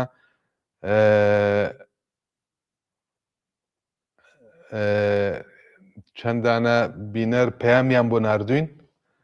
ئەو پەیامانە حتمەن لە مەجالێکە یان خوێنینەوانێ بۆ ئێوەی خۆشەویست. بینەرێکمان لە وڵاتی نیوزیلند پەیامی بۆ ناردوینەڵێ من خەڵکی شاری بۆکانم، 2 ڕۆژە ئاگام لە بنەماڵەکان نییە، نیگەرانیانین، هەر منیش نیم، زۆر کەس لە دانیشتوانی ئێرە کە من پرسیارم لێکردوون ئەوانیش بێهەواڵن. چۆنیەتی پێوەستبوون بە سەتەلایتی ستارلینک چۆنە، بە ئەوان ئاگادار بن تکایە لە تەلەڤیزیۆنی کۆمەڵەوە بڵاوی بکەنەوە کە خەڵک چۆن نەتوانێت لەم شانسە کەڵک وەرگێت بۆ ناردنی ویدۆ هەواڵ و هەواڵ بۆ دەرەوەی وڵات و بۆ پەیوەندی لەگەڵ ئازیزانیان. زۆربەی دانیشتوانی دەرەوە لە وڵاتانی جۆرا و جۆر نیگەرانی بنەماڵە و ئازیزانیانن. دیارە هەر کات کۆماری ئیسلامی پردی پەیوەندیەکانی بڕیوە دەستی داوەتە جەنایەت و سەرکوب، بۆیە کە ئێمەش نیگەرانین. تکایە لە ڕێگای تەلەڤیزیۆنەوە ئەم نیگەرانیە بە ئازیزانمان لە کوردستانی ڕۆژهەڵات ڕابگەن و بڵێن لە هەر شێوازێک بۆیان ئیمکانە بێت دەنگی خۆیان، دەنگی ئیسلامەتی خۆیان بگێن دەرەوەی وڵات با ئێمە لەم نیگەرانیە بینە دەرەوانە. بەڵێ ئەوە بینەرێکی ئێمە بوو نووسەتی لە وڵاتی نیوزیلند کە نیگەرانن خەڵکی شاری بۆکانی خۆشەویست بوو، ئەڵێ نیگەرانی بنەماڵەکانمانین، نازانین لە چه بارە و دۆخێکا ژینەستا وەزعیەتیان چۆنە. ئەمە هاتوون هەر کاتێک دەڵێن کە کۆماری ئیسلامی پردی پەیوەندیەکان دەبڕێت، حتمەن کۆماری ئیسلامی ئەوێ لە خەفاو لە پشت چاوی کامێرە و لە فەزایەکی بەسراوە دەستکا بە دەست بەسەرکردن و ئەزیەت و ئازاری خەڵک و خەڵک ترسێنێت بۆی لەسەر شەقام و لە ناڕزایەتی دووریان بقاتەوە. ئەوە واقعەتێکی حەشا هەڵنەگرە. کۆماری ئیسلامی لە پەیوەندی و لە ارتباطات و لە میدیا و لە دەنگ و ڕەنگی جیاواز ئەترسێت. بۆیەکە ئەوەی کە ئێستا لە هەموو شتێک بۆی مهمترە هەتا ئێستاش لە ماوەی دەسەڵاتداریەتی خۆیان سیاسەتێکی ساختاری و سیستماتیکی ئەو دەسەڵاتە بووە، سانسۆر و خەفەقان و دەست بەسەرکردنی دەنگی ناڕازی، کنترۆلکردنی پەیوەندیەکانی خەڵک لەگەڵ دەرەوەی وڵات، نەبوونی ئازادی و دموکراسی لە ناو وڵاتە بەشێکە لە ئەو سیاسەتی دەسەڵاتی کۆماری ئیسلامی لە ئێران. ئەمە زیاتر لە چواردەیە ئەم سیاسەتەی پێڕەو کردووە. ئێستا لەم هەلوو مەرجەیە کە پایەکانی کەوتوەتە لەرزین، کە خەڵک بڕیاری داوە ئەم دەسەڵاتە بۆ هەمیشە لە کۆڵخۆی بکاتەوە بە زبڵدانی مێژووی بسفێرێت، ترس و دڵڕاوکەیان زیاتر لە هەموو ساڵانی دەسەڵاتداریەتیەتی. لەبەرەوەی کە هەروەک ئاماژەم پێدا پێشتر بێوێنەیە حزوری میلیۆنی خەڵک لەسەر شەقامەکان، بێوێنەیە شاری تاران لە شوێنهای جۆرا و جۆر ئەو هەمووە لەسەر شەقام بن، بە بەشداریەکی بەرینی جەماوەری میلیۆنی لەسەر شەقام بن. تەبرێز، ئیسفەهان، نیشابور، بەندەرعەباس و باقی شارە گەورەکانی تر. ئیسفەهان، قوم لەو شارانەی کە بنکەی جەماوەری سەرەکی کۆماری ئیسلامیە وەکو شاری قوم کوشتەی داوە، ناڕازین خەڵک لەسەر شەقامن، چیتر نایانەوێ ئاخوندەکانی ناو حەوزە عیلمیەی قوم لە دەسەڵاتە بن. وڵاتێکی ئازادیان دەوێت، دموکراسیان ئەوێت، نانیان ئەوێت، مەعیشەتی باشتریان ئەوێت. چیتر ئەو دەسەڵاتە تەنانەت لەو شارانەی کە تایبەتەن خۆیان جێگە و پێگەی کۆمەڵایەتیان هەبوو ئەو جێگە و پێگەشیان لەدەستداوە. لە کرمان مجەسەمەی قاسمی سلێمانی دەسووتێنن، ئەمە پەیامی گرنگی پێوەیە. مجەسەمەی قاسمی سلێمانی دەڕوخێنن، بنێر و بیلبۆردەکانی تایبەت بە وێنەی قاسمی سلێمانی و هەموو سەردارەکانی سەر بە سپای پاسداران و باقی هێزە ئەمنیەتیەکان دەسووتێنن، بێڕێزیان پێکەن، پەیکەرەکانیان ئەشکێنن. ئەمانە پەیامی گرنگی پێیە بۆ کۆماری ئیسلامیت، بۆ کۆماری ئیسلامی لەمە نگەرانە. بۆیە کە ئینتەرنێت قەتعکات، بۆیە کە خەڵک بازداشت دەکات، خەڵک سەرکوب بکات، لەسەر خیابان تەقەلە خەڵکەکات، خەڵک بریندارەکات و بەردەوام لە ڕێگەی کاربەدەستانی ئەمنیەتی وڵاتەوە هەڕەشە لە خەڵکەکرێت بە شێوەی ڕاستەوخۆ بێشەرمانە لەسەر تەلەڤیزیۆن و میدیاکانی خۆیان دەڵێن دەست ناپارێزین. ئەمانە سەر بە سیستمهای جاسووسی دەرەوەی وڵاتن، سەر بە جلهێزەکانن، ئەمانە ئاژاوە گێڕن. کەسێک داوای نانەکات، کەسێک داوای کارەکات، کەسێک داوای سەرپەنا و مەسکەنەکات، کەسێک داوای هەوایەکی ئازادیەکە هەڵی مژێت، کەسێک داوای لاوێکی تینوی ئازادی هیچ داهاتوویەکی بۆ ژیان دەسەبەر نییە، ناتوانێت بنەماڵە پێک بێنێت، ناتوانێت کار پەیاکات. هەمووی ئەوانە ئاژاوە گێڕن. ئەوەی کە ئاژاوە گێڕە، ئەوەی کە نابێت لە دەسەڵات تا بێ، ئەوەی کە بشێوکەیە لە وڵاتی ئێران، ئەوەی کە هۆکاری ئەم هەموو نەهامەتیانەیە اتفاقاً خودی دەسەڵاتی کۆماری ئیسلامیە و ئەوە دەبێت لاچێت لە دەسەڵات، ئەوە دەبێت گۆڕی گومکاو لە وڵاتە بچێتە دەرەوانێ. بۆیە تا ئێستاش لەمە نگەرانە کۆماری ئیسلامی و دەزانێت خەڵک تازە بڕیاری داوە کە تا نەمانی ڕوحانی کۆماری ئیسلامی لەسەر شەقام بمێنێ و درێژە بە خەبات بدا. نازانم هاوڕێیانم ئاگادارم کەنەوە ئەگەر وڵاتانی کە ئێستا ئەکسیۆن بەرگوزارەکەن، ئەگەر لە وڵاتێکە دانەیەک لە هاوڕێیانم لەسەر خەتەن، بەڵێ هێشتا جارێکە کەس نەهاتوەتە سەرخەت، هاوڕێیان کامران، هاوڕێ ئەسعەد، هاوڕێیانی ترم لە وڵاتی دانمارک ببورن لە شاری کۆن لە وڵاتی ئاڵمان. ئەوانە ئێمە چاوەڕێین، ئەگەر بێنە سەر هێڵ حتمەن هەوڵەدەین ڕپۆرتاژەکەیان بە شێوەی ڕاستەوخۆ بۆ بگوازینەوە بۆ ئێوەی خۆشەویست. پەیامێکی ترمان بۆ هاتووە، دوای ناوبڕێک دێنەوە لاتان پەیامەکەتان بۆ دەخوێنینەوە.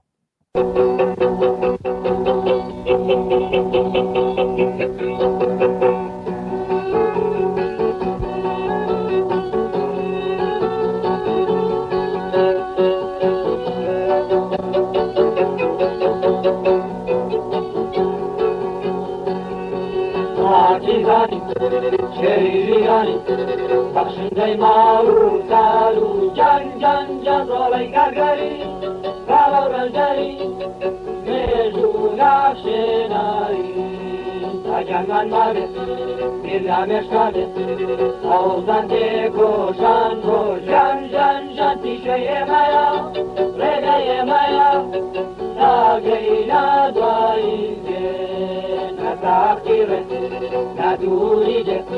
سرما بسيتي وأزالي جان جان جان نمر خيره بالما نفسره دايما دينا هينه فيني شاهدك أو توي روان هزارم قولي سوري جان جان جان مشغل بدسته يكبيرو هسته تسر كوتن نواكتن پارتیزانی او توی روان هزارم گولی سوری جان جان جان مشغل بدسته یک بیرو هسته تسر کوتن نواکتن پارتیزانی او توی روان هزارم گولی سوری جان جان جان مشغل بدسته یک بیرو هسته تسر کوتن نواکتن پارتیزانی او توی روان هزارم گولی سوری جان جان جان مشغل بدسته یک بیرو هسته تسر کوتن نواکتن پارتیزانی او توی روان هزارم گولی سوری جان جان جان مشغل بدسته یک بیرو هسته تسر کوتن نواکتن پارتیزانی او توی روان هزارم گولی سوری جان جان جان مشغل بدسته یک بیرو هسته تسر کوتن نواکتن پارتیزانی او توی روان هزارم گولی سوری جان جان جان مشغل بدسته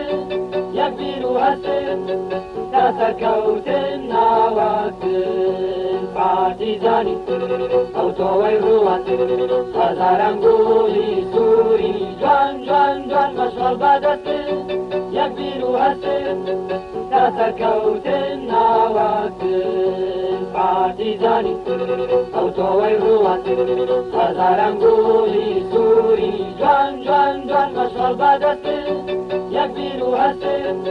تسر کوتن نواکتن پارتیزانی او توی روان هزارم گولی سوری جان جان جان مشغل بدسته یک بیرو هسته تسر کوتن نواکتن پارتیزانی او توی روان هزارم گولی سوری جان جان جان مشغل بدسته یک بیرو هسته تسر کوتن نواکتن پارتیزانی شیری جیرانی بخشنده ما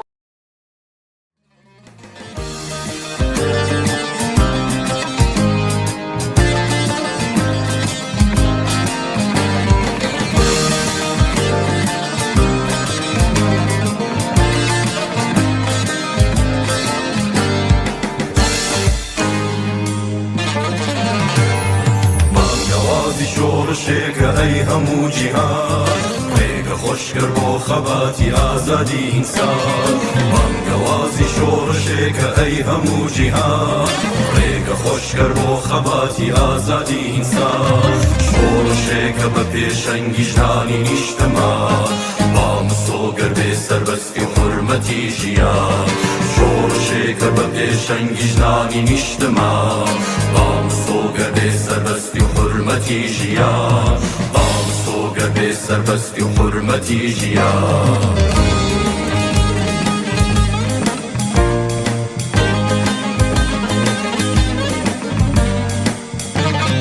با یەک بین پێکاتە و گەلە یەکێتی ترس دەخاتە دڵی دوژمنان بابە یەک بین باب و یەک بین پێکاتە و گەلا یەکێتی ترس دەخاتە دڵی دوژمنان خۆ نەویستی بەدی دێنێ ئاوەت و خەومان باڵندەی ئامانجمان نەفڕێنێ بۆ ئاسمان خۆ نەویستی بەدی دێنێ ئاوەت و خەومان باڵندەی ئامانجمان نەفڕێنێ بۆ ئاسمان باڵندەی ئامانجمان نەفڕێنێ بۆ ئاسمان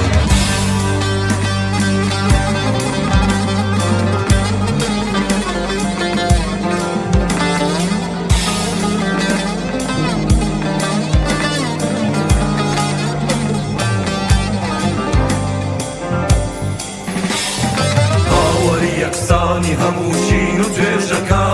پەیامی ئاشتی گەلان بۆ دایکی نیشتمان ئاواری یەکسانی هەموو چین و توێژەکە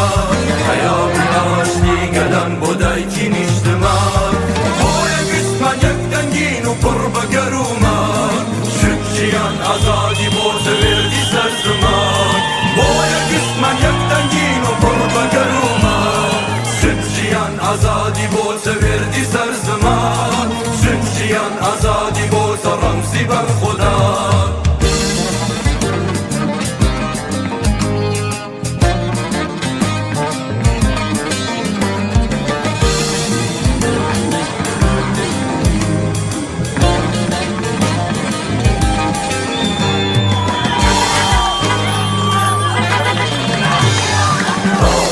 کۆیلەی زۆردارانەی ئینسانەکە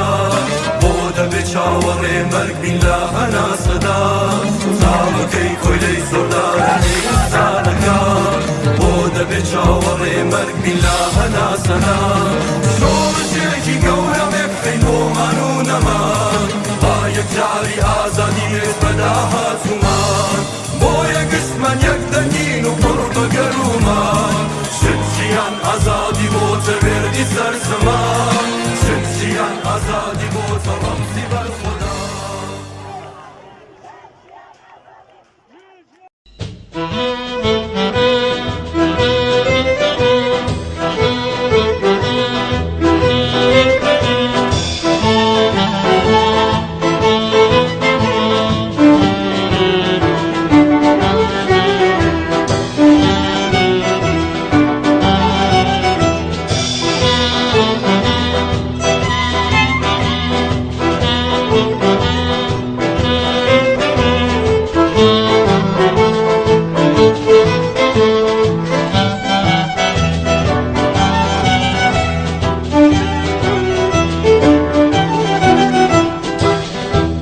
خیابان خروشاوا هستا و زندون خیابان خروشاوا هستا و زندون صدان دستولش پیکر و رمزی سندجی کویلتی خیابان سنگر خیابان سنگر شدی خیت فنگو سری پل اندیش شدی خیت فنگو سری پل اندیش بزار و چکونش بدایلم بزار و چکونش بدایلم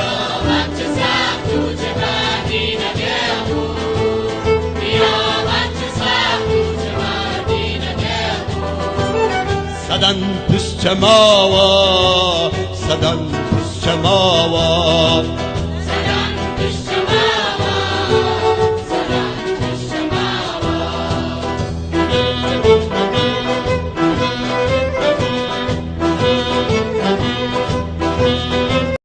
سرهلدان جیانه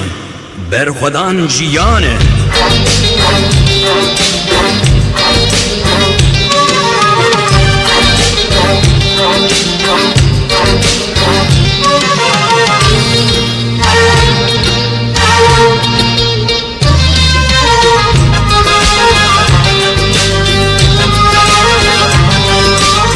سرهلدان سری جیانه هی بر خدا نوازندن سرهلدان سری جیان هی بر خدا نوازندن دنگ خورتا خوشتی من هل دنگی کچین دلوان دنگ خورتا خوشتی من هل دنگی کچین دلوان هی سرهلدان برخدان سرهلدان جیانه هی هی برخدان جیانه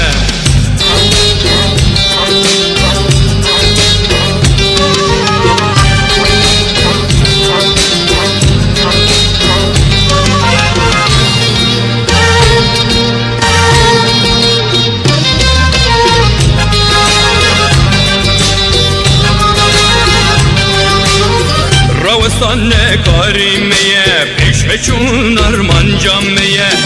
روستان کاریمیه هی پیش بچون ارمان جامیه کردستان لهیبیامیه هی چاوین ویلی ریچامیه کردستان لهیبیامیه هی چاوین ویلی ریچامیه دبی سرهلدان برخدان سرهلدان جیانه هی هی برخدان جیانه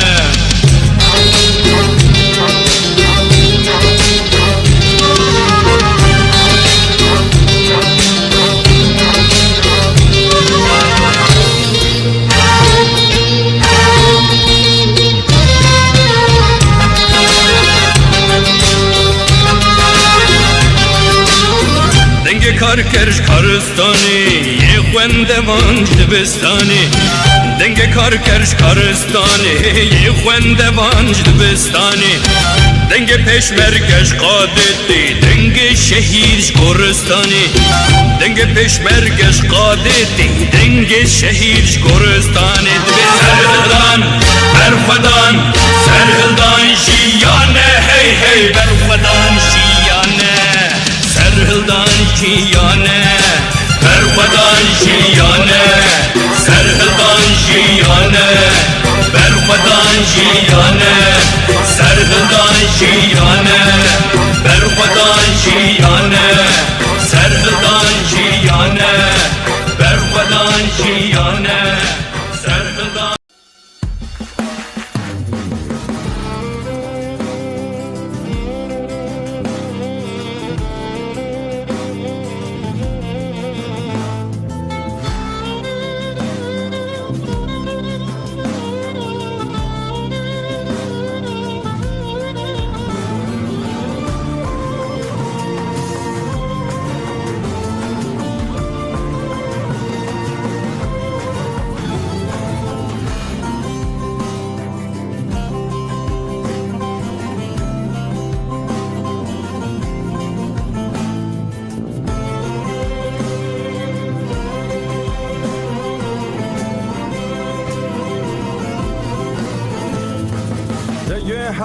هەڵخانەی ڕقیبان بۆ دەهۆڵی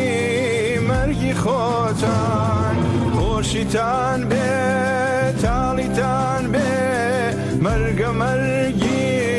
هەر هەمووتان خۆشیتان بێ تاڵیتان بێ مەرگە مەرگی هەر هەمووتان خەیاڵ ناکەن لە دووکاڵی خۆمپەرەتان هەڵێنێمە لە دەستۆفی گەردان بە پایلانە هەڵێنێمە لە دەستۆفی گەردان بە پایلانە هەڵێنێمە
بەڵێ بینەرانی خۆشەویست درێژە بە بەرنامەی ڕاستەوخۆمانەدەین لە تەلەڤیزیۆنی کۆمەڵەوە.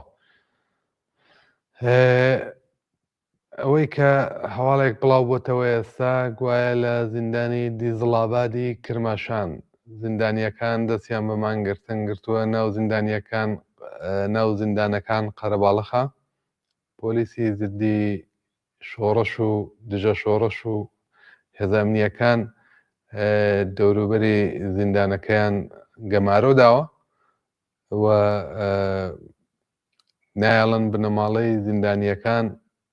کە لە شارە جۆراوجۆرەکانی کوردستان لەوێ چوون ئەوانەی چوون بۆ ملاقاتیان لەمڕۆیە سەردانیان بکەن و چایان پێیان بکەوێت. ملاقات مەمنوعە، چاوپێکەوتنیان مەمنوعە و لە ناو زیندانە بە شێوەیەک شۆڕشی ناو زیندانی دیزڵاباد دەستی پێکردووە. لە شاری قوروە کە ئینتەرنێت و شێوازی ئێرتەباتی و پەیوەندی لەگەڵ دەرەوە داخراوە گوایە دوێشە و لەسەر شەقام بوون تەزاوراتێکی بەرین دژ بە کۆماری ئیسلامی لەسەر شەقام و میدانەکانی شاری قوروە بەڕێچووە. یەکەم ژن کە بە ناوی یەکەم ژنی ناو کوژراوەکان ناوزەت کراوە تا ئێستا ئەوەی کە لە سەرەتای بەرنامەکان وتم لەبەرەوەی کە ئینتەرنێت پەیوەندیەکان پچڕاون بە معنایەکی زۆر لەگەڵ هەموو شارەکانی ئێران و دەنگی ئەوان بە زەحمە دەگاتە دەرەوەی وڵات. بەڵام ژنێک کە بە ناوی یەکەم ژنی بە فرامباری 1404 دەناسرێت لە شاری نێشابوور کوژراوە بە ناوی ئەکرەمی پیرگەزی خەڵکی شاری نێشابوورە لەلایەن کاربەدەستانی هێزی ئەمنیەتیەوە بە تەقەی ڕاستەوخۆ پێکراوە و بەداخەوە گیانی بەخت کردووە. هەردوویەکە لە شاری کازرونی سەر بە پارێزگای پارس یا شیراس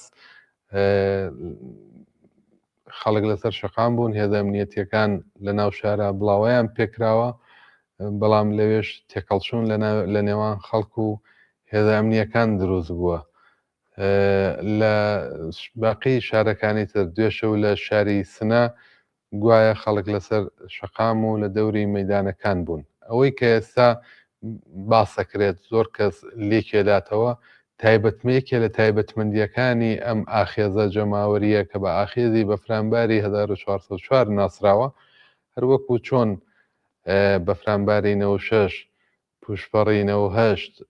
خەرمانانی 1401 چۆتە ناو مێژووی خەبات و ئاخێزی جەماوەری لە ئێران و کوردستان بە فرامباری 1404ش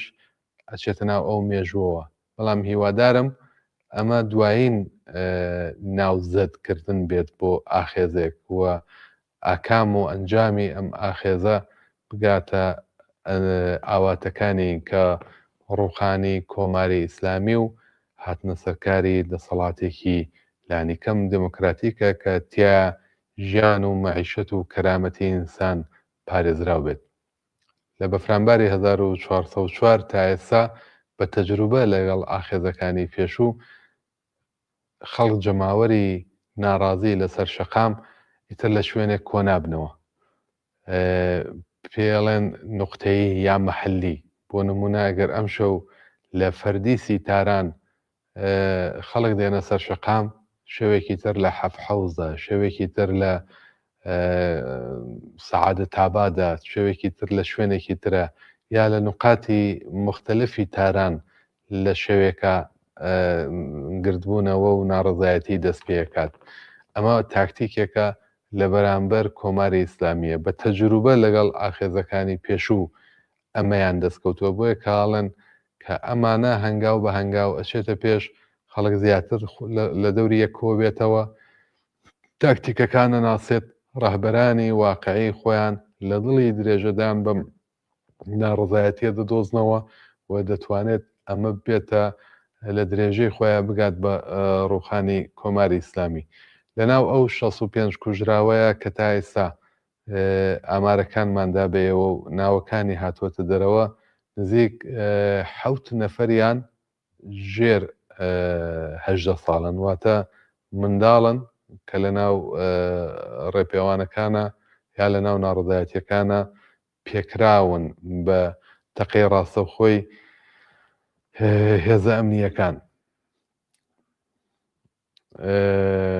لە ئەوەی کە باسمان کرد هێمای یا ئولگوی ئەم دەورە لە ناڕزایەتیەکان مەحەلە محورە گەڕک محورە ئەگەرچی پەراکەندەیە بەڵام هاوکاتە لەگەڵ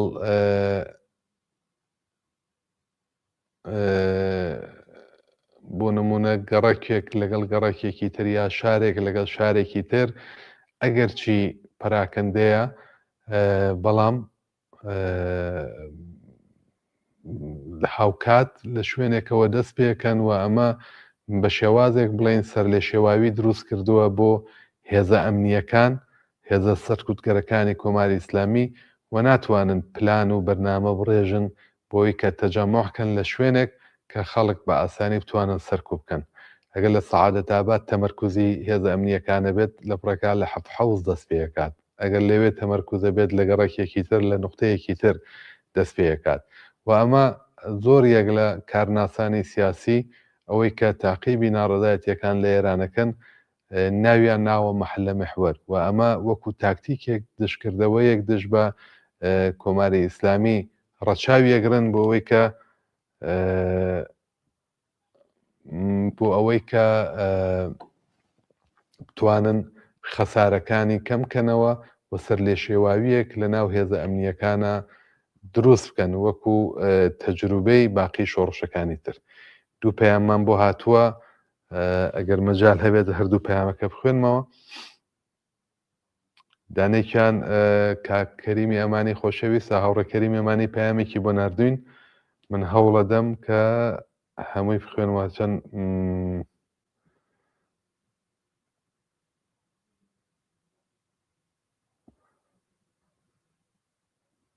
بەڵێ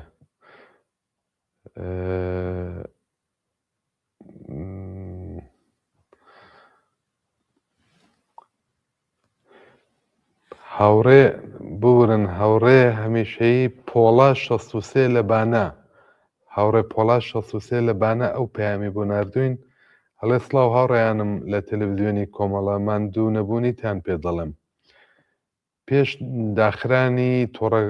تۆڕەکانی پەیوەندیگرتن بە کورتەنامە هەڕەشە بۆ هەموو بنەماڵەکان چووە کە وریای منداڵان و گەنجانی خۆتان بن بە جۆرێک شانە خاڵیکردن لە مەسئولیەتی قەتڵعامی منداڵی فەقیر و هەژارە ناوەرۆکی کورتەنامەکەی ئیتلاعاتی سوپای پاسدارانە تا ئەم دەقەیە نامەیەکم گەیاندووەتە دەست ئێوە شار بە تەواوی میلیتاریزەیە ژمارەیەکی بەرچاو لە چالاکانی مەدەنی و کرێکاری لەم چەند ڕۆژە سەر لە بەیانیان بانکێشی ئیتلاعاتی سوپا کراون و تا ئێوارە ڕاگیراون بە جددی هەڕەشەیان لێ کراوە خۆ لە هیچ جم و جۆڵێک نەدەن بنەماڵەکانیان ترساندووە بەڵام ورەی خەڵک بە عام بەرزە و پێمان وایە ئاسۆمان ڕووی لە گەشیە دڵمان لای ئێوەشە ئەم نەورۆزە ئەکەینە نەورۆزی سەرکەوتنمان دڵنیاتان دەکەمەوە ئاگری نەورۆزی ئەمساڵ لە لووتکەی ئاربەبا و پێنجەی بابۆس بەدەستی کچ و کوڕە شۆڕەژگێڕە و پێشمەرگەکانمان دەکرێتەوە بە هیوای دیدارەی یەکە بە یەکتانین دڵمان بەبوونتان گەرمە بمێنن بۆ ئێمە و بۆ بنەماڵەکانتان بژی کۆمەڵە بژی سوسیالیزم هاوڕێی هەمیشەییتان پۆڵا 63 لە بانە ئەم بەڕێزا ئەم پەیامەی بۆ ناردوین پۆڵای 63 لە بانە دەڵێت کە تاتوانیمە ئەم کورتەنامەیە بەدەست ئێوە بگەێنم زۆر ناڕەحەتیم بینیوە ڕێگام دۆزیوەتەوە کە بتوانم بە شێوازێک وەسڵ بم بە ئینتەرنێتەوە کە بتوانم دەنگ ئەم پەیامە بۆ ئێوە بنێرم هەڵێ زۆربەی بنەماڵەکان هەڵسوڕاوانی بزوتنەوە کۆمەڵایەتیەکان هەڕەشیان لێکراوە بانکێش دەکرێن بۆ ئیدارەی ئیتلاعاتی سوپا و لەوێ پێیان دەڵێن کە لە هیچ جم و جۆڵێک یا هیچ حرەکەتێکی ناڕەزایەتی بەشداری نەکەن بە کورتەنامە نامە چووە بۆ زۆربەی تەلەفۆنەکان و پێیان وتون کە گەنجان و لاوەکانیان بانێنە سەر شەقام نێنە دەرەوە لە تەجەموعات و گردبوونەوەکان خۆ پارێزن هەڕەشیان لێکراوە و توانە ئاسەواریە ئاکاری هەر کردەوەیەک لەم ئاسەدا خۆتان لێ بەرپرسیارن.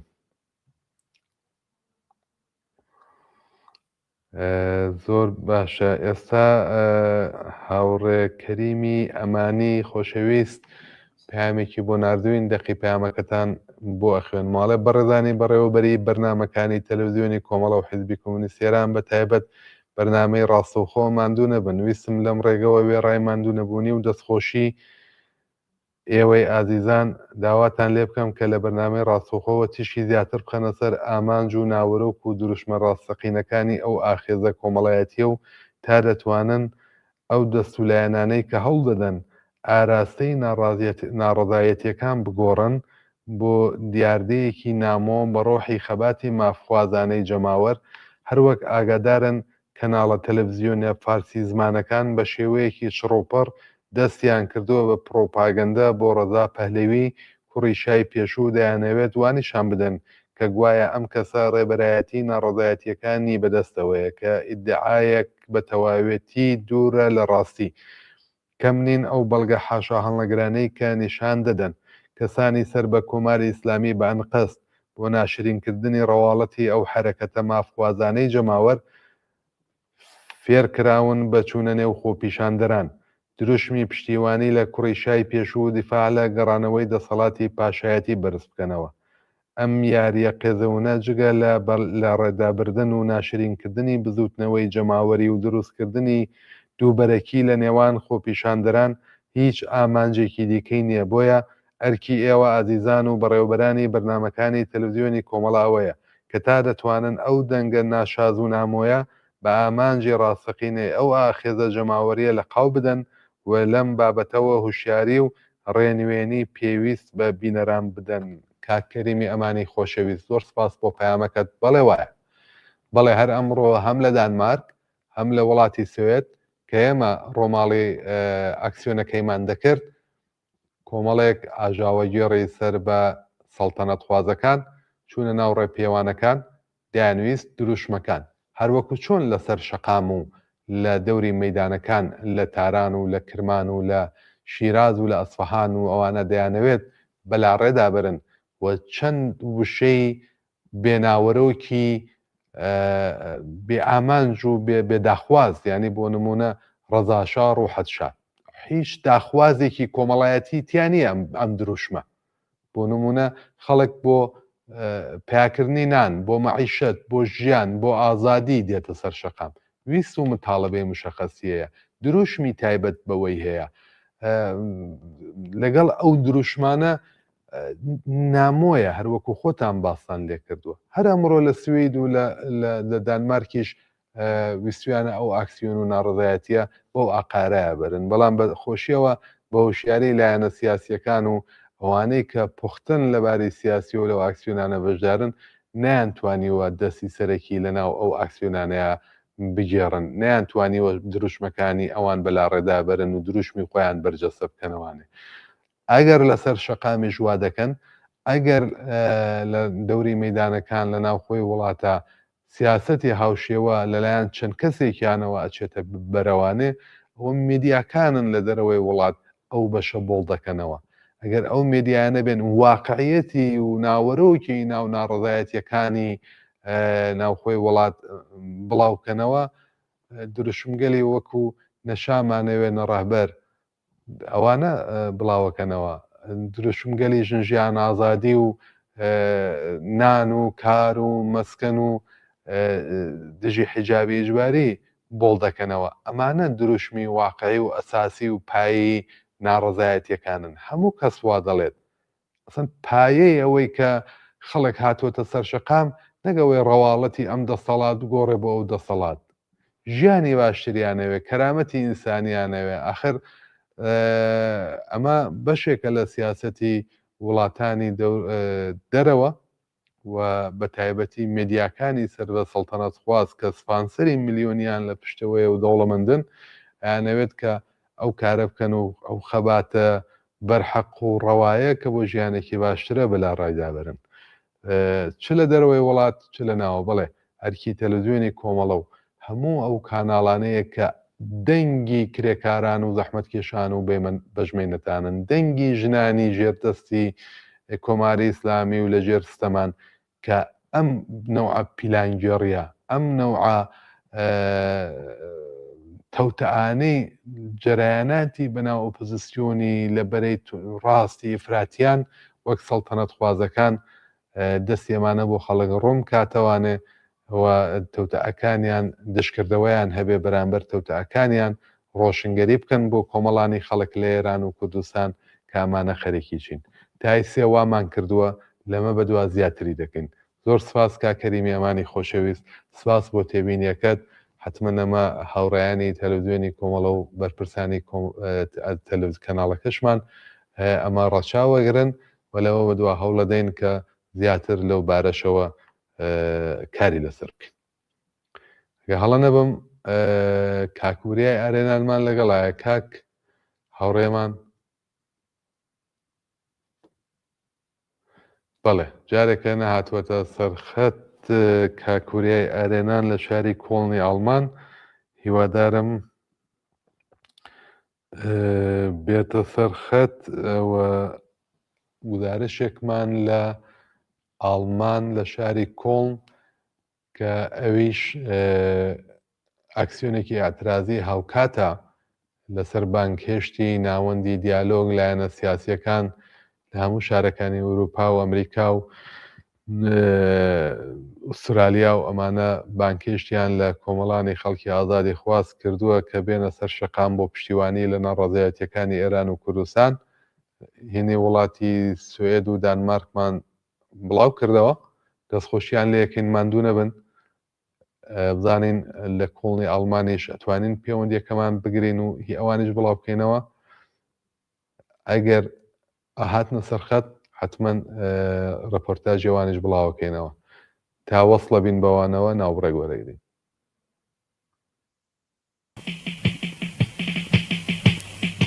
به سوی تضعیف و سرانجام ناکار کردن دستگاه سرکوب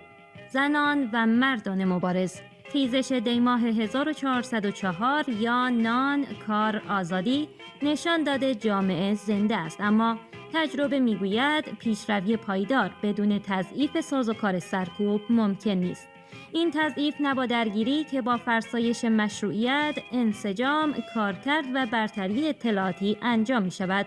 وقتی اعتراضات بر مطالبات همگانی، نان، دستمزد، درمان و آموزش متمرکز می شوند و شکل‌های مدنی گسترده می گیرند، خشونت حکومت مشروعیتش را از دست می دهد. اعتصاب عمومی هزینه سرکوب را بالا می برد و توجیه آن را می سوزاند.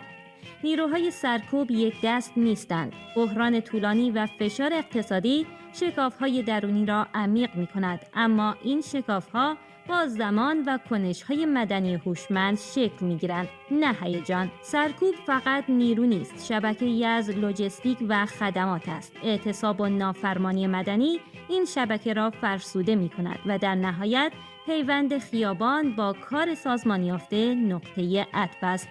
پیروزی زودرس توهمی خطرناک است. پیروزی پایدار محصول صبر سازمانی یافته و اتحاد اجتماعی است. مرگ بر جمهوری اسلامی، زنده باد انقلاب.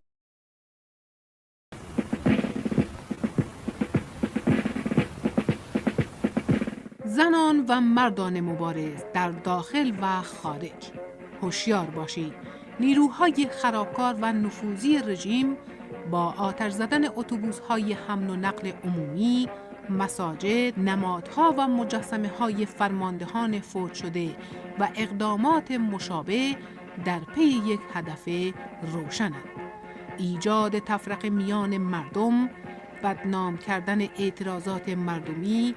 فراهم کردن بهانه برای سرکوب خونین و کشتار معترضانه شجاع. این حیله جنایتکارانه و این تاکتیک شناخته شده حکومت‌ها در بحران باید با تمام توان گسترده، دقیق و بیوقفه افشا کرد. افشاگری چرا حیاتی است؟ چون مانع مصادره مبارزه مردم به نام آشوب می شود، چون دروغ دشمنسازی رژیم را برملا می کند و مهمتر از همه چون می تواند در صفوف نیروهای سرکوب تردید و شکاف ایجاد کند. بدنه نیروهای سرکوب از آسمان نیامدند، بخشی از همین جامعه. بسیاری از آنان خویشاوند، همسایه یا دوست معترضانند. فرماندهان جنایتکار را باید از بدنه جدا کرد و این جداسازی نه با سکوت بلکه با افشای حقیقت ممکن است. خطاب به نیروهای نظامی و انتظامی: مردم دشمن شما نیستند. دشمن آنانند که شما را سپر بقای خود کردند. فردا تاریخ درباره انتخاب امروز شما داوری خواهد کرد. با افشاگری آگاهانه سرکوب را پرهزینه تر کنیم، صف مردم را منسجم تر کنیم و راه ریزش در دستگاه سرکوب را هموار سازیم. نان کار آزادی با آتش افروزی و تخریب تنها زیان می‌بیند و این مبارزه زندگی است و سازندگی. مرگ بر جمهوری اسلامی.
ای همو جیهان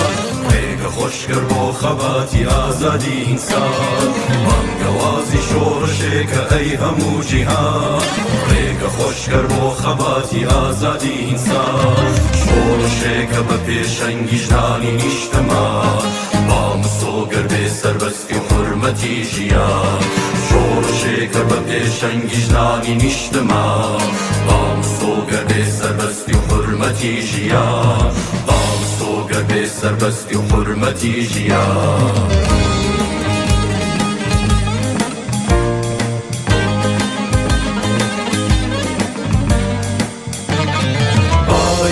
باب و یک بین پیکات و گلا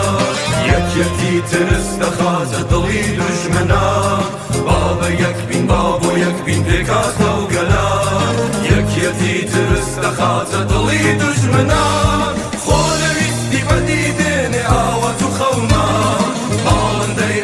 من افرینه با آسمان خونویستی بدیدن آوات و خومان بالنده امانج من افرینه با آسمان بالنده امانج من افرینه با آسمان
چاوەڕێ مەرگ بین لە هەنا سەدا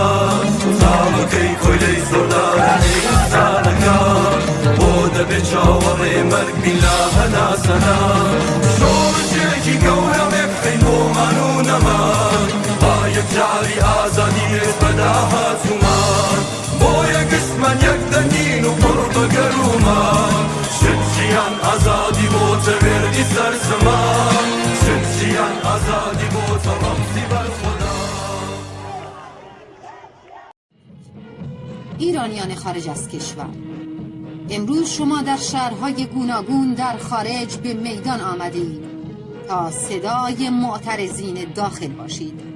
درود بر همت شما به بقیه ایرانیانی که فرصت حضور در گرد همایی شما را نداشتند یادآوری کنید در چنین لحظه‌ای سکوت ما در خارج به زیان آنان در داخل است. شما می‌دانید که خیزش دیماه 1404 در ایران تنها یک اعتراض نیست، فریاد نان، کار، آزادی مردمی است که با دست خالی در برابر سرکوب ایستادند و ادامه دار خواهد بود. بنابراین همبستگی باید گسترده، علنی و پیگیرانه باشد. تجمع‌های پرشمار و همزمان در شهرهای مختلف جهان، حضور در برابر سفارتخانه‌ها و نهادهای رسمی رژیم، رساندن صدای معترضان به اتحادیه‌ها، رسانه‌ها و افکار عمومی، پیوند با جنبش‌های کارگری، دانشجویی و مدنی کشور محل زندگی، سازمان دادن انواع کمک‌های ممکن. این همبستگی فقط نمادین نیست، سپر سیاسی معترضان داخل است در برابر سرکوب، دروغ و انزوا. نه مداخله خارجی، نه ناجی از بالا، نه معامله پشت درهای بسته. تنها اتکای انقلابیون و معترضین داخل به نیروی مردم و همبستگی جهانی از پایین است، نه دولت‌ها. لازم است اعتراضات در خیابان‌های ایران به خیابان‌های برلین، پاریس،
عزیزانی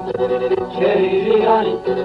بخشنده مارو تالو جان جان جان رای گرگری بالا رنجری مجونا شنایی اجان من ماره میرنامش کنه آوزن دیگو جان جان جان پیشه مایا رگه مایا ناگینا دواییده تاخيره ندوريجه سرما بسيتي وعدالي جان نمرو خيره بالما نفسره دايما دينا هينه فيني شاهدك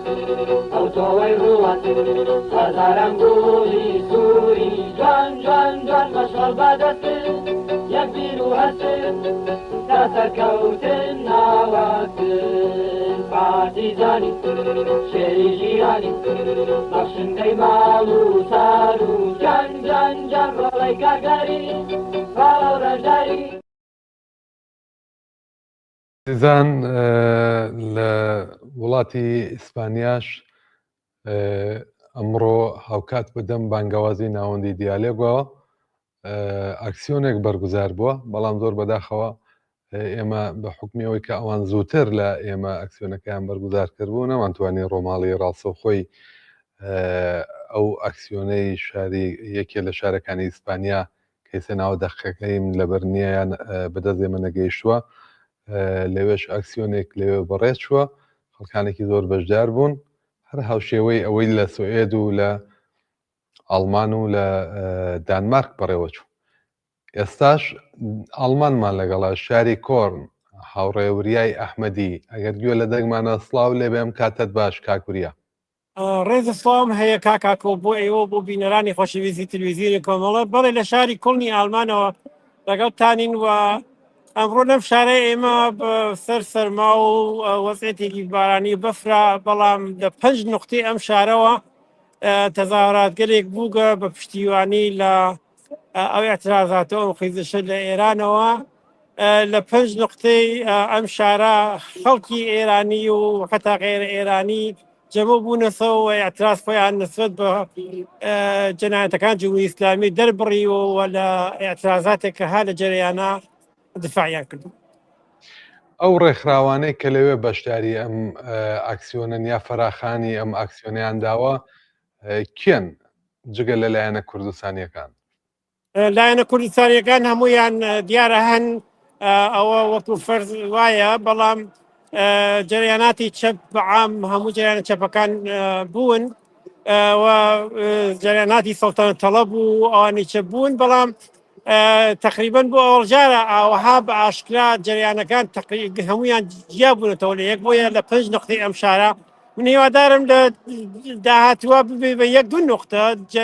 ڕاست و چەپ لە یەک جیا بێتەوە و بتوانێت جەناحی چەپی کۆمەلگا وەکو جەناحی چەپی کۆمەلگا لێرەیش بتوانێت جەهەت پێیاکا بەرحاڵ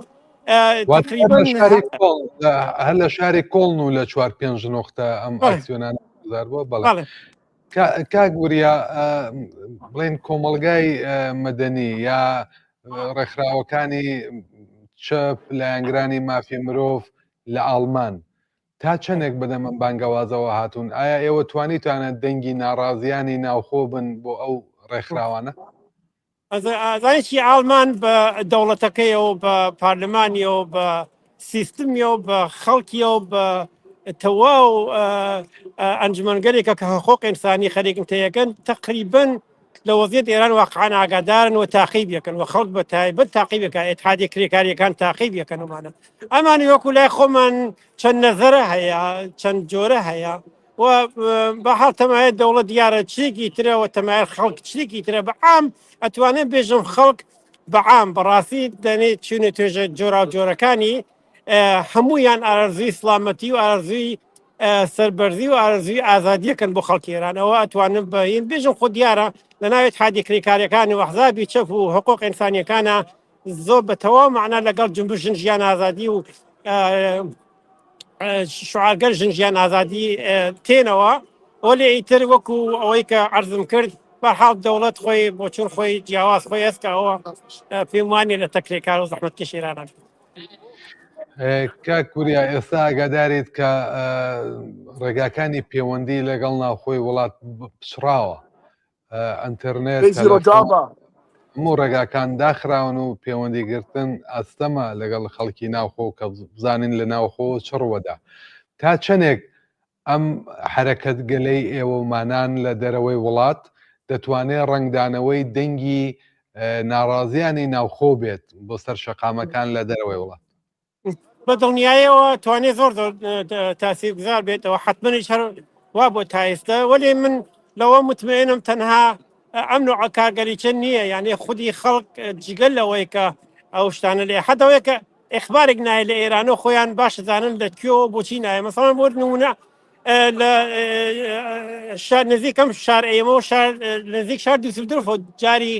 پێش ئینترنێت ئێران قەت کردیا ئەیسا زۆر کەس بۆیان پرسیارە کە ئەو شوێنیان لا بردوومانە ئایا دەوڵەت ئاڵمان مەسەڵەن لەو جرم و جەنایەتە بەشدارە ئایا بە شێوەی لە شێوەکان دووبارە دەخاڵەتی کردووە یانە بەحاڵ مردومەوەیە کە خەڵک ئێرە ئاگادارن و تاقیب یەکەنیست خۆ من ئەوەیش عەرزکەم مردم ئێرە خۆیان مشکلات خۆیانیان هەیە و ئەوانە وەێ بەڕاستی بێتەفاوت نین نسبەت بە وەزیەت ئێران ئەوە لێرە شعاگەلێکی چی نسبەت بە ڕۆژاواوە ئەژنەفن ئەوە جەمعێک لە هاوڕێنی ڕۆژاوایش لێرەن هەم بە پشتیوانی لە ئەم اعتراضاتە لە ئێرانەوە بالعکس کە خۆشتانزان لە ڕۆژاوایش ئۆزا باش نییە کە لێرە هەر ئەمە ئێمەش لە ئەوان پشتیوانیەکەین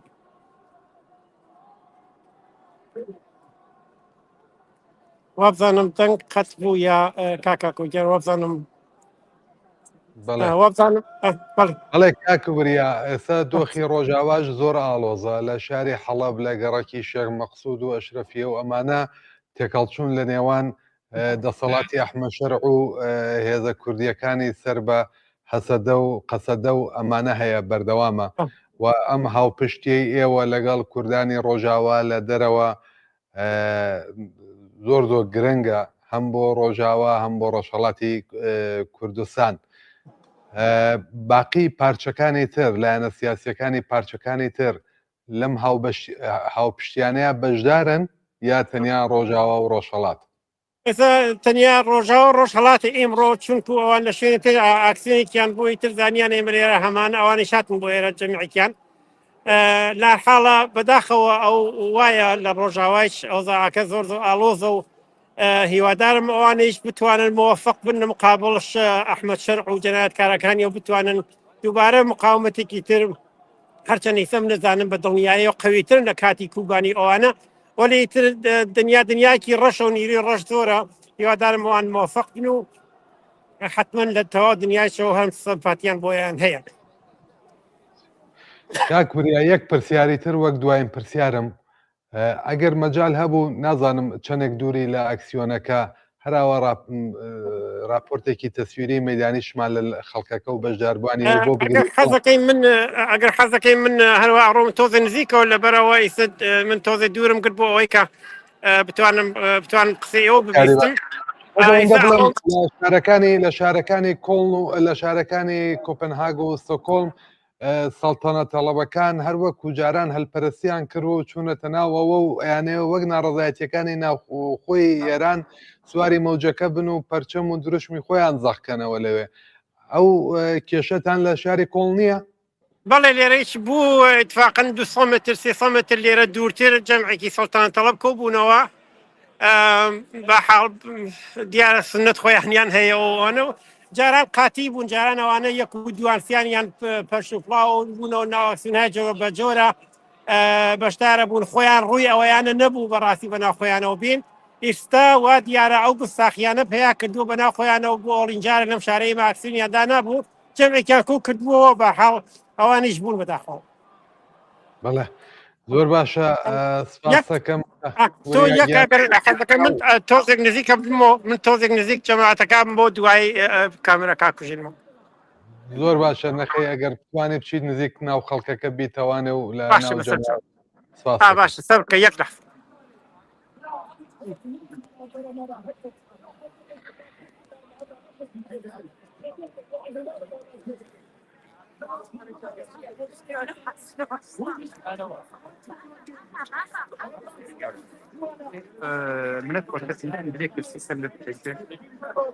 وكنت تيجي لعاديتي وانا فيلم خف ماشينا لا تشتكوا انا غير احترام تشتكلك وشقا مش يكفي كردستان ياكا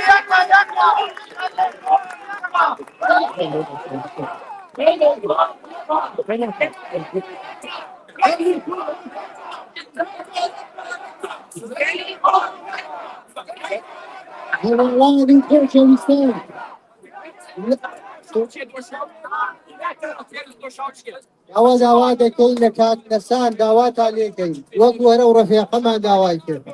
ئەو نەزبە ڕابگرن فەرموو کاکنەسان.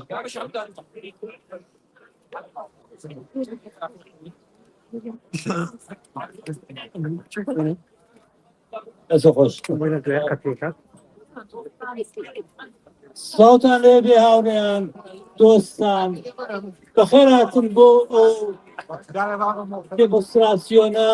کە ئێمە 5 حزبی سیاسی لە ئێران و کوردستانە فراخانمان داوە. زۆر خۆشحاڵین بە تەشریف هاوردنتان بۆ پەیوەستبوون بۆ دێمۆستراسیۆنە. بەڵام داواشتان لێ دەکەین ئەمە ناکەن ئیجازە بدەن ئێمە کارێکی زۆرمان کردووە کەمتانێک تەشریفیان هێناوە بە قسە و باسەکانی خۆمان بکەین ئێوەش تەشریفتان هاوردووە بەخێر بێن سەر هەرتوو چاومان زۆر خۆشحاڵین بە هاتنتان. پەیامی ئێمە بۆ مردمی کوردستان بۆ مردم لە ئێرانە بۆ کەسانەی کە ئەوڕۆ لە چەندین شاری ئوروپا کەنەدا ئەمریکا جەوە بوون میتینگەکەن دێمۆستراسیۆنەکەن بۆ پشتیوانی و حمایەت لە ئاعترازات و ئەو ئاخێزە بەرهەقا زۆر جوانە کە لە شارەکانی ئێرانە لە زیاتردا 100 شارە بۆ هەمومان جێگەی خۆشحاڵیە ئاخێزێک بۆ ژیان بۆ ژن بۆ مەعیشەت دەستی پێکردووە لە ئێرانە ئاخێزێک کە کۆمەڵانی خەڵک هاتوون کە ڕژیمی جنایەتکار و تەبەکاری جمهوری ئیسلامی کێشتە خوارەوە. ئێمە هەنێنەوە لەلایەن هەمومانەوە بە کۆمەڵانی خەڵک لە کوردستانە درو دەدەرین سپاسگوزاریانین بۆ ئەومان گرتە زۆر باش بووە ڕێزداری کارەکانیانی مانگرتنێ کە بەڕاستی پێوێ نەبوو کە بەڕاستی بە بەشداری میلیۆنها نەفەر نیشانیاندا کە تێکڕا کۆمەڵانی خەڵک لە زیاتر لە 40 تا 50 شار لە ئازەربایجانی غەربی لە کرماشان لە کوردستان بەرابەر بە ڕژیمی جمهوری ئیسلامی ڕاوەستاون و ئاخێزێکە ئەوڕۆ لە سەرفی سەراسەری ئێرانە هەیە بەهێز کردووە. ما اینجا درود میفرستیم به مردم شهرهای ایران، به مردمی که در بیش از 100 شهر علیه جمهوری اسلامی، علیه فقر، فساد، گرانی هر روزه در خیابانها در همه جای شهرهای کوچک و بزرگ دست به اعتراض زدند. ما اینجا حمایت میکنیم مبارزات مردم در ایران را که برای زندگی یعنی معیشت یعنی علیه فقر یعنی علیه گرانی به خیابانها آمدند. درود میفرستیم به خانواده جانباختگانی که در خیزش اخیر جان باختند که متاسفانه تا کنون 39 نفر هستند. درود میفرستیم به تمام خانواده های جان باختگان انقلاب ژینا، زن، زندگی، آزادی و خیزش مردم در ایران. ما حمایت میکنیم مبارزات مردم و هر هفته و هر موقع لازم باشه تجمع میکنیم و صدای مردم ایران را به اروپا وصل میکنیم. امروز کل با تهران، با کرمانشاه، با ایلام، با تبریز، با نجف که امروز 20 نفر از مردم و رگبارهای نیروهای مسلح کشتند. درود میفرستیم، همبستگی میکنیم و خواهش میکنم شما هم با ما همراهی میکنیم. تمناتان لێ دەکەم هاوکاریمان بکەن کە بتوانین قسەکانمان بکەین تەظاهوراتێکی زۆر باچمان بێت.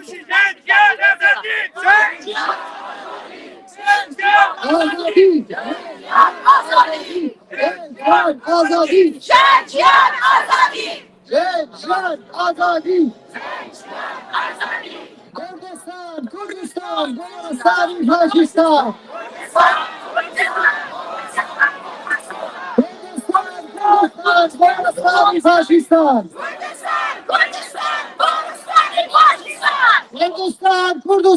گۆرستانی پاکستان. کردستان، کوردستان، گۆرستانی پاکستان.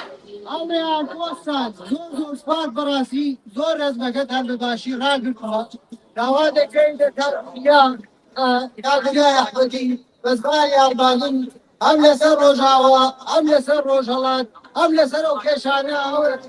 لە ئێراندا ئێستا هەیە سەوباسێک بکەن. فەرمووکات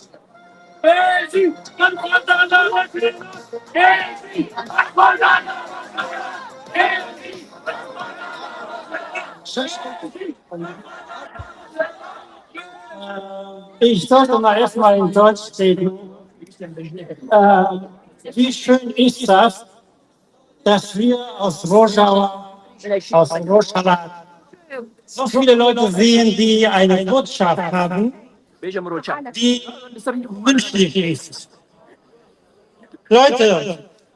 ihr seid aus den Ländern, wo nur Diktatur, nur brutales System und Ungerechtigkeit gibt. Aber ihr seid hier alle und ihr sagt, ئەوەی کە بینیتان ڕێپۆرتاژی ئەکسیۆنێکی ئاعترازی بوو لە شاری کۆڵنی ئاڵمان وردەکاریەکەیتان لە زمانی هاوڕێوریای ئەحمەدیەوە بیست.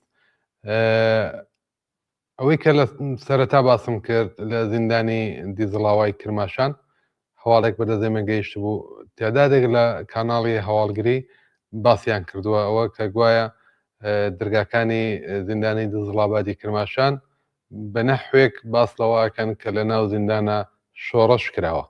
بە خەریکن دەرگاکانە شێنن فەزای ئەو منتەقەیە بە شدەد ئەمنیەتیە و نایڵێن هیچ کەس و هیچ خەڵکێکی عادی نزیک زیندانەکە بێتەوانێ. هەواڵێکی تر کە بڵاو ببووە بە شێوەیەک بەدەست ئێمەش گەیشت، کەسێک لە ناو ئێرانەوە پەیامێکی ناردووە، ئەڵێ بە فارسی نووسیوێتی، من وەک خۆی فارسیەکە خوێنمەوە، ئەڵێ سەدای من ڕا ئەز ئیران ئافلاین میشنەویت، ئافلاین و تحت ئەشغال جمهوری ئیسلامی میشنەویت کە با هزار و یەک بەدبەختی توانستم ئالان واسلشەوم. بگویم مردم ایران برای سرنگونی جمهوری اسلامی همه در میدان هستند. تمام راه‌های ارتباط با خارج از ایران مسدود شده. حتی خطوط تلفن و تلفن‌های ثابت و حتی روی شبکه‌های ماهواره‌ای هم پارازیت شدیدی ارسال می‌کنند تا ارتباط میان مردم داخل ایران از همه طرف را قطع کنند و در این قطعی و خاموشی دست به سرکوب و کشتار بزنند. در شامگاه جمعه 19 دی ماه مستقیم به مردم معترض با گلوله جنگی شلیک می‌کردند و متاسفانه در بسیاری از شهرها عده زیادی از معترضین بی‌دفاع کشته و زخمی شدند. لآخر نووسیوێتی لطفاً صدای مردم بی‌دفاع و مظلوم ایران را به جهانیان برسانید. هەواڵێکی ترش ئەڵێ ئاستی کوژرانی خەڵک لە دووشەوی ڕابردووە بە شێوەیەکی وەحشانناک زیادی کردووە، جگەلەوە بریندارهایە کە بە گولەی ساچمەی و بە گولەی ئەسلحەهای جەنگی وەکو کڵاشینکۆف و ئەوانە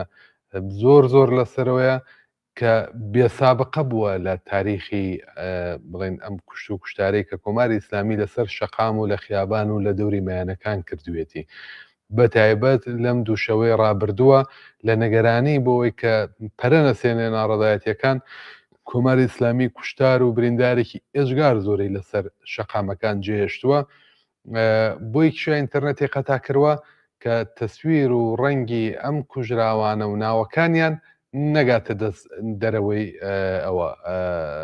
دەرەوەی وڵات. سوێتی نازانم ئاگادارن یان بیمارستانی سینا لە تاران شەوی ڕابردوو ساڕێژ بووە لە بریندار و کوژراوەکانی سەر شەقامەکانی فەردیسی کەرەج و ناو مەحلەکانی تاران. ئەڵێ بیمارستانی سینا لە تاران زۆر زۆر بریندار و ئەوەی لێ بۆ لە جمعە شەو 19 بەفرانبار.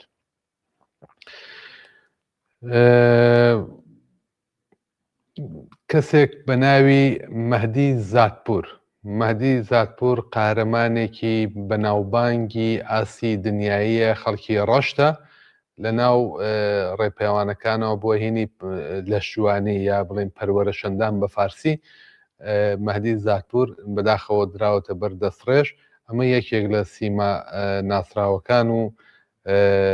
کەسانی خۆشەویستی ناوشاری ڕەشت بووە کە بەداخەوە ئەویش گیانی بەخت کردووە.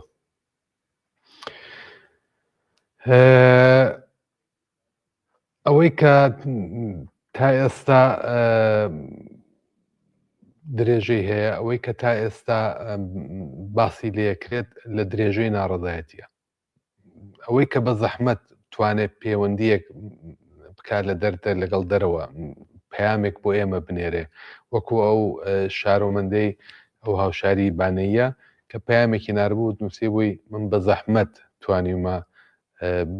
بە ئینتەرنێت بگەم. دیارە ئەوان شارە مەرزیەکان ڕێگایەکیان هەیە بۆەوەی کە بە ئینتەرنێت ڕابگەن و پەیامەکانیان بنێرن. بە زەحمەت کە توانیوەتی باسی لەوە کردبوو کە خەڵک بانکێش دەکرێت، هەڵسوڕاوانی مەدەنی و وەرزشکارەکان، ژینگە پارێزەکان، هەموو ئەوانە زۆریان بانکێشی ئیدارەی اطلاعات کراون، سەر لە بەیانی تایوارە دەست بەسەر کراون، بەڵێنامەیان لێ سندووە کە لە هیچ جموجۆڵێکی دژ بە کۆماری ئیسلامی بەشداری نەکەن و ئەگەر بەشدار بن ئەوە لەلایەن کۆماری ئیسلامی و دەموزگا ئەمنیەتی و پەروەندەیان بۆ دروست دەکرێت. پەیام هاتووە بۆ ناو تەلەفۆنەکان، داوایان لێکردوون کە ئاگایان لە لاو مناڵەکانیان بێت کە نێنە سەر شەقام و لە ناڕەزایەتیەکانە بەشداری نەکرد. ئەوەی کە تا ئێستا هەواڵەکان بڵاویان کردوەتەوانێ لە بابەت دوێشەوە کە ئەنتەرنێت و ڕێگای پەیوەندی بە خەڵک داخرا بوو ئەوەیە کە کوژرا و برینداری تر هەیە لە شارەکانی تەبرێز، هەمەدان، کرماشان، تاران بە تایبەتی فەردی سیکەرەج باسڵەوەکەن کە ناڕزایەتی بووە میلیۆنان خەڵک لەنە سەر شەقام بوون و کۆماری ئیسلامی و هێزە ئەمنیەتیەکانی بە شێوەی ڕاستەوخۆ بە کلاشینکۆف و ئەسلحەهای جەنگی تەقیان لە خەڵک کردووە. سپاس بۆی کە ئەمڕۆ لەگەڵمان بوون. سپاس بۆ هاوڕێیانی هاوکارم لە سوێد و ئاڵمان و لە دانمارک کە راپۆرتی ئاعترازاتی ئەوەیان بۆ ناردین. سپاس بۆ بەڕێزانەی کە پەیامیان بۆ ناردین و بەو زەحمەتەی کە لە ئێران و لە کوردستانەوە هەیە دوو پەیامان بەدەست گەیشتێمە هەوڵماندا هەردوو پەیامەکە بخوێنینەوە. سپاس بۆ هەموو بینەرانی خۆشەویستی تەلەڤیزیۆنی کۆمەڵە. هەروەکو لە سەرەتای بەرنامە وتم ئێستا کە ڕێگاکانی پەیوەندیگرتن لەگەڵ دەرەوە لەگەڵ کاناڵهای مەجازی لە تەلەگرام و ئینستاگرام و فەیسبوک و هەموو تۆڕە کۆمەڵایەتیەکان پشراوە تەلەڤیزیۆنی کۆمەڵە هەوڵەدات بێتە دەنگ و ڕەنگی ئێوە. بینەری تەلەڤیزیۆنی کۆمەڵە بمێنن ئێمە هەوڵەدەین لە هەواڵەکان و لە راپۆرتەکان و لە وتوێژەکانە لە دوایین بارودۆخی ئێران و کوردستان ئاگادارتان بکەینەوە. هەواڵەکان وەکۆی کە ڕاستیە هەوڵەدەین بگات بەدەستی ئەوەی خۆشەویست. بینەری تەلەڤیزیۆنی کۆمەڵە بمێنن تا بەرنامەیەکی تر دیدارێکی تر بە کامرانیتان ئەسپێرم. سەرهڵدان ژیانە بەرخۆدان ژیانە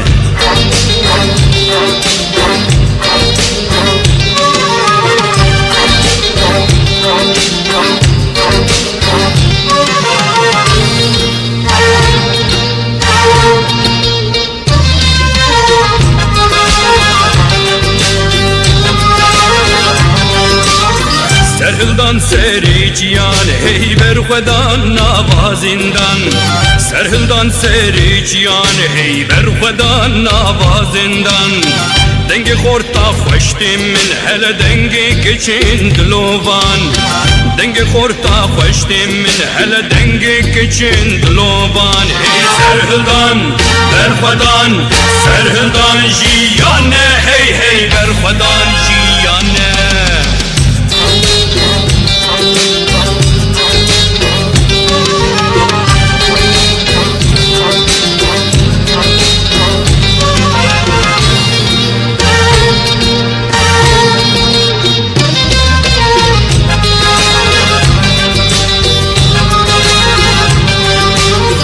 ڕەوەستانە کاریمەیە پێش بچوون ئەرمانجامەیە ڕەوەستانە کاریمەیە هەی پێش بچوون ئەرمانجامەیە کوردستان لێ هێڤیامەیە هەی چاوێ وێ لێ ڕێچامەیە کوردستان لێ هێڤیامەیە هەی چاوێ وێ لێ ڕێچامەیە دەبێ سەرهڵدان بەرخۆدان سەرهڵدان ژیانە هەی هەی بەرخۆدان ژیانە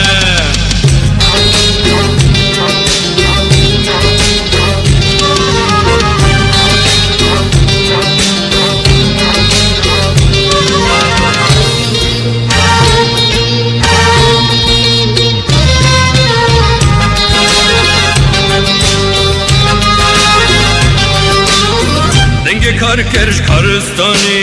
یه خوندوانج دبستانی دنگ کارکرش کارستانی یه خوندوانج دبستانی دنگ پشمرگش قادتی دنگ شهیدش گورستانی دنگ پشمرگش قادتی دنگ شهیدش گورستانی دبی سرهڵدان بەرخۆدان سەرهڵدان ژیانە هەی هەی بەرخۆدان ژیانە سەرهڵدان ژیانە بەرخۆدان ژیانە سەرهڵدان ژیانە بەرخۆدان ژیانە سەرهڵدان ژیانە بەرخۆدان ژیانە